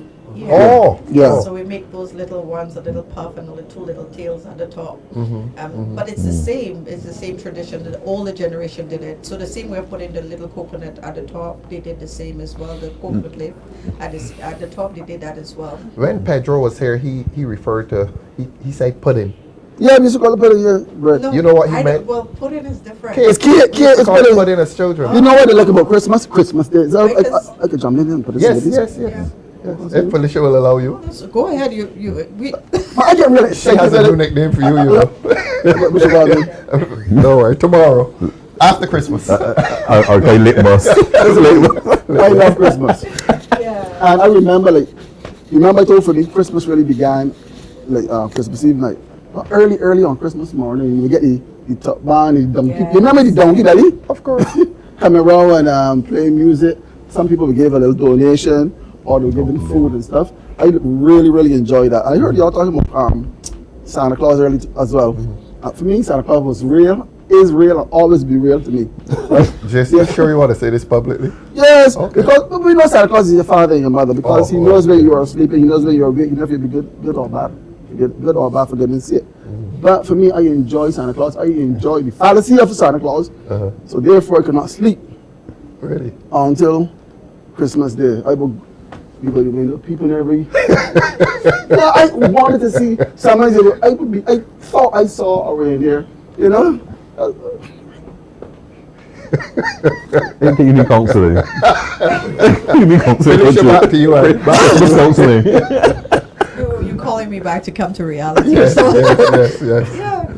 But yes, I do agree with that. In terms of Santa Claus, for me, it was not a fantasy because I knew it was my dad. Yes. I knew I saw him putting on the costume, so I knew from a very early age that. Oh, he used to put on this Santa Yeah, I would costume. see that. So as a child, I understood between reality and what is fictitious. I knew that. And again, although I believed in aliens at a very early age, I did believe that aliens. You're getting did some exist. interesting confessions here today. Because I read a lot of those kinds of books. There was a particular newspaper, and they had the Reader Digest that you would Oh, get regularly. excellent I don't know if magazine. people still get them, but as a child, they were one of my favorites. I would look forward to having them, and then you read all of those stories, and so you create those imagination and imagine it. But I would be able to distinguish that. But one of the things that you said was quite interesting, the tuck band. Yes. So in St. Lucia and in other Caribbean islands, I noticed that we did what we call the jab jab, which is very similar with the music, very African, very traditional that we have, that the cultures are very similar. So you would see that. So yes, you would have Santa Claus, which is very Christian kind of. And then you would see the jab jab, the Afrocentric kind of, the beating of the drums and everything else, and coming out throughout the communities. And I don't know how often that we do that. I don't know if it's still in certain communities, if it still exists. But I remember our comrade Dale did it last year. Yeah, last year. Yeah, you were in It was in Spice Town. It was in Spice Town last And week. it was wonderful because this are some of the things that you see children and you see Santa Claus, but they had a tuck band, and it's something that it's amazing when you see children following and knowing that this is part of your culture. It's Christmas, but we're still going to incorporate our culture of it. So I think that's something that we have to think of as a society, that we have to ensure that the children live those societies, because yes, we do understand Santa Claus and they will expect Santa Claus very soon, but we also have our own traditions that we need to continue to ensure that it stays alive. Quincy, on the earlier panel we were talking about window shopping. I think you're the youngest here. Yes. Yes. People used to go to town during the Christmas season, leading up to Christmas Day at night, a week or so before Christmas, and window shop. You heard of that? Yeah, I heard about it, but I never really experienced it. But I more experience it because when we have Christmas, it's more all the family coming by. So I more have the family On the day itself. And that's why I believe that is one of the best times that you get to see everybody. Yeah. It's two times. It's 2 times you see everybody. Either a funeral or Christmas. And at Christmas for me is very good to see everybody. I had my uncle that passed away, Hal. Hal Bushel. Yeah, Hal Bushel. From After Dark. He was your uncle? Yes, my uncle. And Hal, when he done leave the nightclub in the night. He used to come over, and so he could rest with us and stuff like that. So for us, it's like a lot of persons now have deceased, so it is going to be a different Christmas this year. But I am still glad that the memories of what we used to have was the. But talking about family coming together, it was very special when people came from Overseas, yes. Yeah. And you looked at them as if they were really special, especially if they had especially when they got toys for you, because none of the toys, they got the labels for me. Well, and the accent. And the accent. yeah, for sure. Yeah. All right, so it was good, and that's why I think that no matter what, I was there canvassing tonight this evening. That's why you got here late? That's why I got here late, giving out toys. We forgive you. Giving out toys, and it was good to see just children just outside, just lying with their family. Everyone, just neighborhood came together, having just a little laughs. When they came with the toys, they were chilling, relaxing, offering me a Sprite or Plus, and I was very happy because it's good to see children now not behind a video game, but they're actually outside playing and having a good time. All right, they tell us we've gone over time. Yeah. So final comments on Christmas. Felicia, ladies first. Yeah. Sure, thank you. I just want to wish everyone a Merry Christmas and Happy New Year if we don't get to see. And I just want to, especially for the little ones, I want you to have a wonderful time. I know you're out of school at the same time. Have fun, have all the candy, but be sure to drink lots of water. And hopefully that we will see everyone during the festive season. We'll be going around for the communities. Our DLP candidates will be in the communities. We will be there to share the cheer. So have a wonderful Christmas and a blessed New Year. Thank you. Jason? Thank you, Comrade Leader. Most welcome. I just want to say a Merry Christmas to the beautiful and good people of St. Peter. You have embraced me. You have welcomed me into your house, into your space, and for that I'm eternally grateful. As we close off this year and enter a new year, rest assured I'll be there rubbing shoulders with you. And again, happy Utah season and Merry Christmas. Richie, final words. Thank you. Christchurch East Central. Thank you, leader. To my constituents of Christchurch East Central, let this time be based on family and unity. And I know that every Christmas might not be the joyous of all. Some of us have down spirited with being hit with a disease or a death or something that might not have gone well this year. But let know that God is still there. I believe that in Luke chapter 2 verses 14, where it says, "Glory to God in highest and good peace towards men." And I hope that going on for this year, for 2026, may it be productive. Pick your battles and pick them wisely, and going into my constituency next year, I'm letting you know that this is our time and this is our home, and I'm coming for Christchurch East Central. Well said. Thank you. Well said. My wonderful co-host. We've had a really good year, Damien. Yes, we did. You have stood every test on this program. The public loves you, and the people in the diaspora. Thank you very much. Next year when we go to New York, you going with us? Yeah, I definitely will. People up there asking for you. I definitely will. And when you talk on this show, you're not only talking to Bajans here, but you're talking to Bajans abroad. So say something to your people in closing. My people in closing, I heard all the wonderful, nice, kind things that you've said about me and the messages that you've sent to Comrade Leader, and I want to let you know that I greatly, deeply appreciate all of your support, and I love each and every single one of you. It will be remiss of me if I don't at least mention the Christmas party that is being held at Empire Club on the 28th. That is a joint venture between the St. Michael Northeast branch, the St. Michael Central branch, and the St. Michael West branch. The candidates for St. Michael Northeast, which is Jamal Sandifer, and the candidate for St. Michael Central, which is Senator Andrea Worrell. They're putting this together so that we can give the people in those particular constituencies something to just smile about. And I just want you all to come out and support it, the 28th of December. And those are my final words. Again, I love all of you, and I appreciate all the time 3 p.m. to 7 p.m. So as I said, I love you, I appreciate you. Merry Christmas, Happy New Year. Thank you very much. Granger had promised privately that he was going to come here and sing. Where is he? He's disappeared. I have to call him out on this is national TV. I have to call out Ainsley Granger. He was supposed to come here, and he claims that his foot is hurting. Is he coming? Look at that door and tell me if he's coming in. He's coming in. I haven't seen him yet. Is he coming? Yeah, he's limping and coming. He promised to raise a song for us. He's looking through the glass. I'm calling you out. I am live, and I'm calling you out on national TV. You were supposed to come here and sing. Ainsley Granger was supposed to come here and sing a song to close off this show for the end of the year. He's just at public. He's there looking through a door. and he's gone. He's gone again. Gone. Ainsley has a bit of an injury, so he can't make it. But and there's food up there as well. Anyhow, but we've had a. He's coming. He's coming.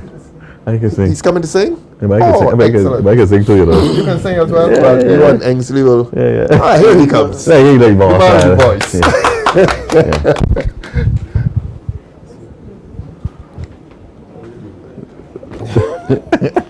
say on there. He asks, "What you do to me at all?" This is our candidate for St. Michael East, and he is making waves up there. He's also a singer. Ainsley is a Christian, former prosecutor. I met Ainsley as a prosecutor in the courts, police prosecutor. He's now a defense lawyer. We did a case together recently. We're not talking about the result. We're gonna fix that. We're gonna fix that. But welcome Ainsley to this panel, and you will take us away in song or prayer. It's your choice. You have the mic.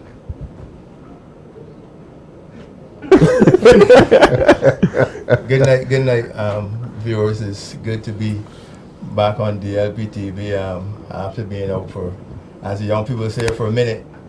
But yes, good to be back. And let me take this opportunity now that I'm here to wish each and every one of you viewing in Barbados and the diaspora, and those special people in the constituency of St. Michael East, I want to wish you and yours a very, very Merry Christmas and a happy and prosperous 2026. Thank you. I think we are going to lose our connection soon. Good night to everyone. It's a pleasure being with you all year, and we will see you again. We're having a show next week, Director. Next Tuesday we'll see you. So before the ends, we'll be back with you. And have a happy Christmas to St. John, to all of Barbados from the Democratic Labour Party. We love you. Thank you.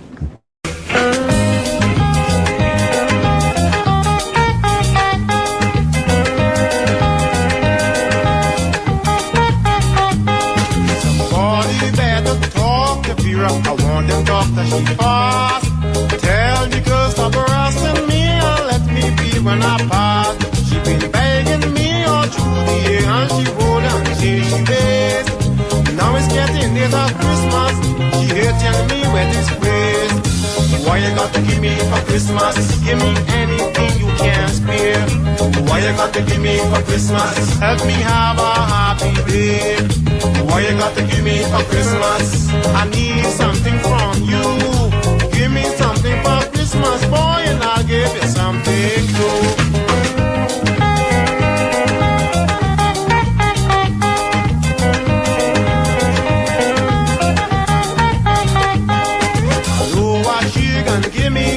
She offered me that before, and the many times that she gave it away, the fire is gonna show. I can't risk taking that from she now, it might make me miserable. And I am a very cautious man, I afraid the doctor's legal. She begging, why you got to give me for Christmas? Give me anything you can spare. Why you got to give me for Christmas? Help me have a happy day. Why you got to give me for Christmas? I need something from you. Give me something for Christmas, boy, and I'll give you something too.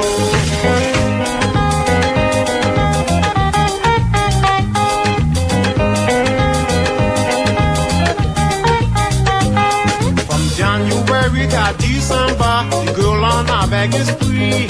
A young strong girl like Vera, begging every man she's seen. She wearing a pair of old blue jeans, nasty till that turning black. And if you barely miss her sneeze, Vera will beg you for that. She begging, what you got to give me for Christmas? Give me anything you can spare. What you got to give me for Christmas? Help me have a happy day. What you got to give me for Christmas? I need something from you. Give me something for Christmas, boy, and I'll give you something too.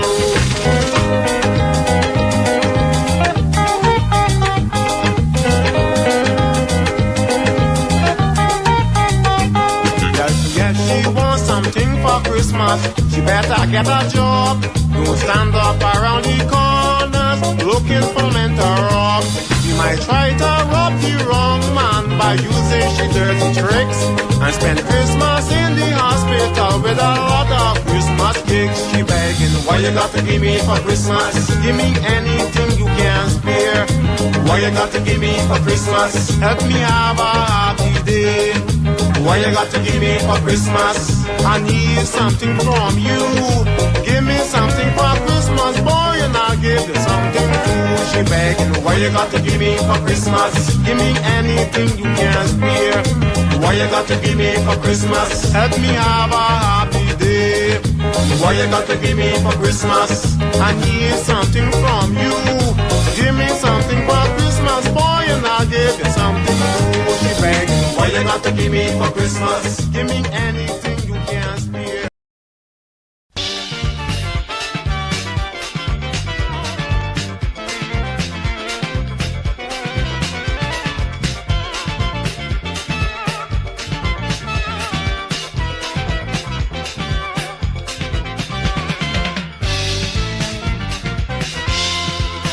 Christmas again in my Caribbean land. You know that we is the land of the sea and sun. You won't hear sleigh bells in the air, only church bells in the chilly atmosphere. And smiling faces everywhere you go, people real happy cause they got dough. All the bonus and the back pay ain't enough to spend for Christmas Day.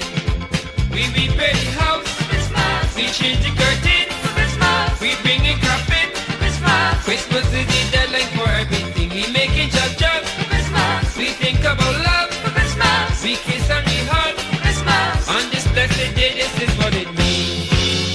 For Christmas, it's turkey and ham. For Christmas, it's pork and it's lamb. For Christmas, sacrifice a ram. For Christmas, it's rum and it's wine. For Christmas, sorrow when you die. For Christmas, it's yours and it's mine.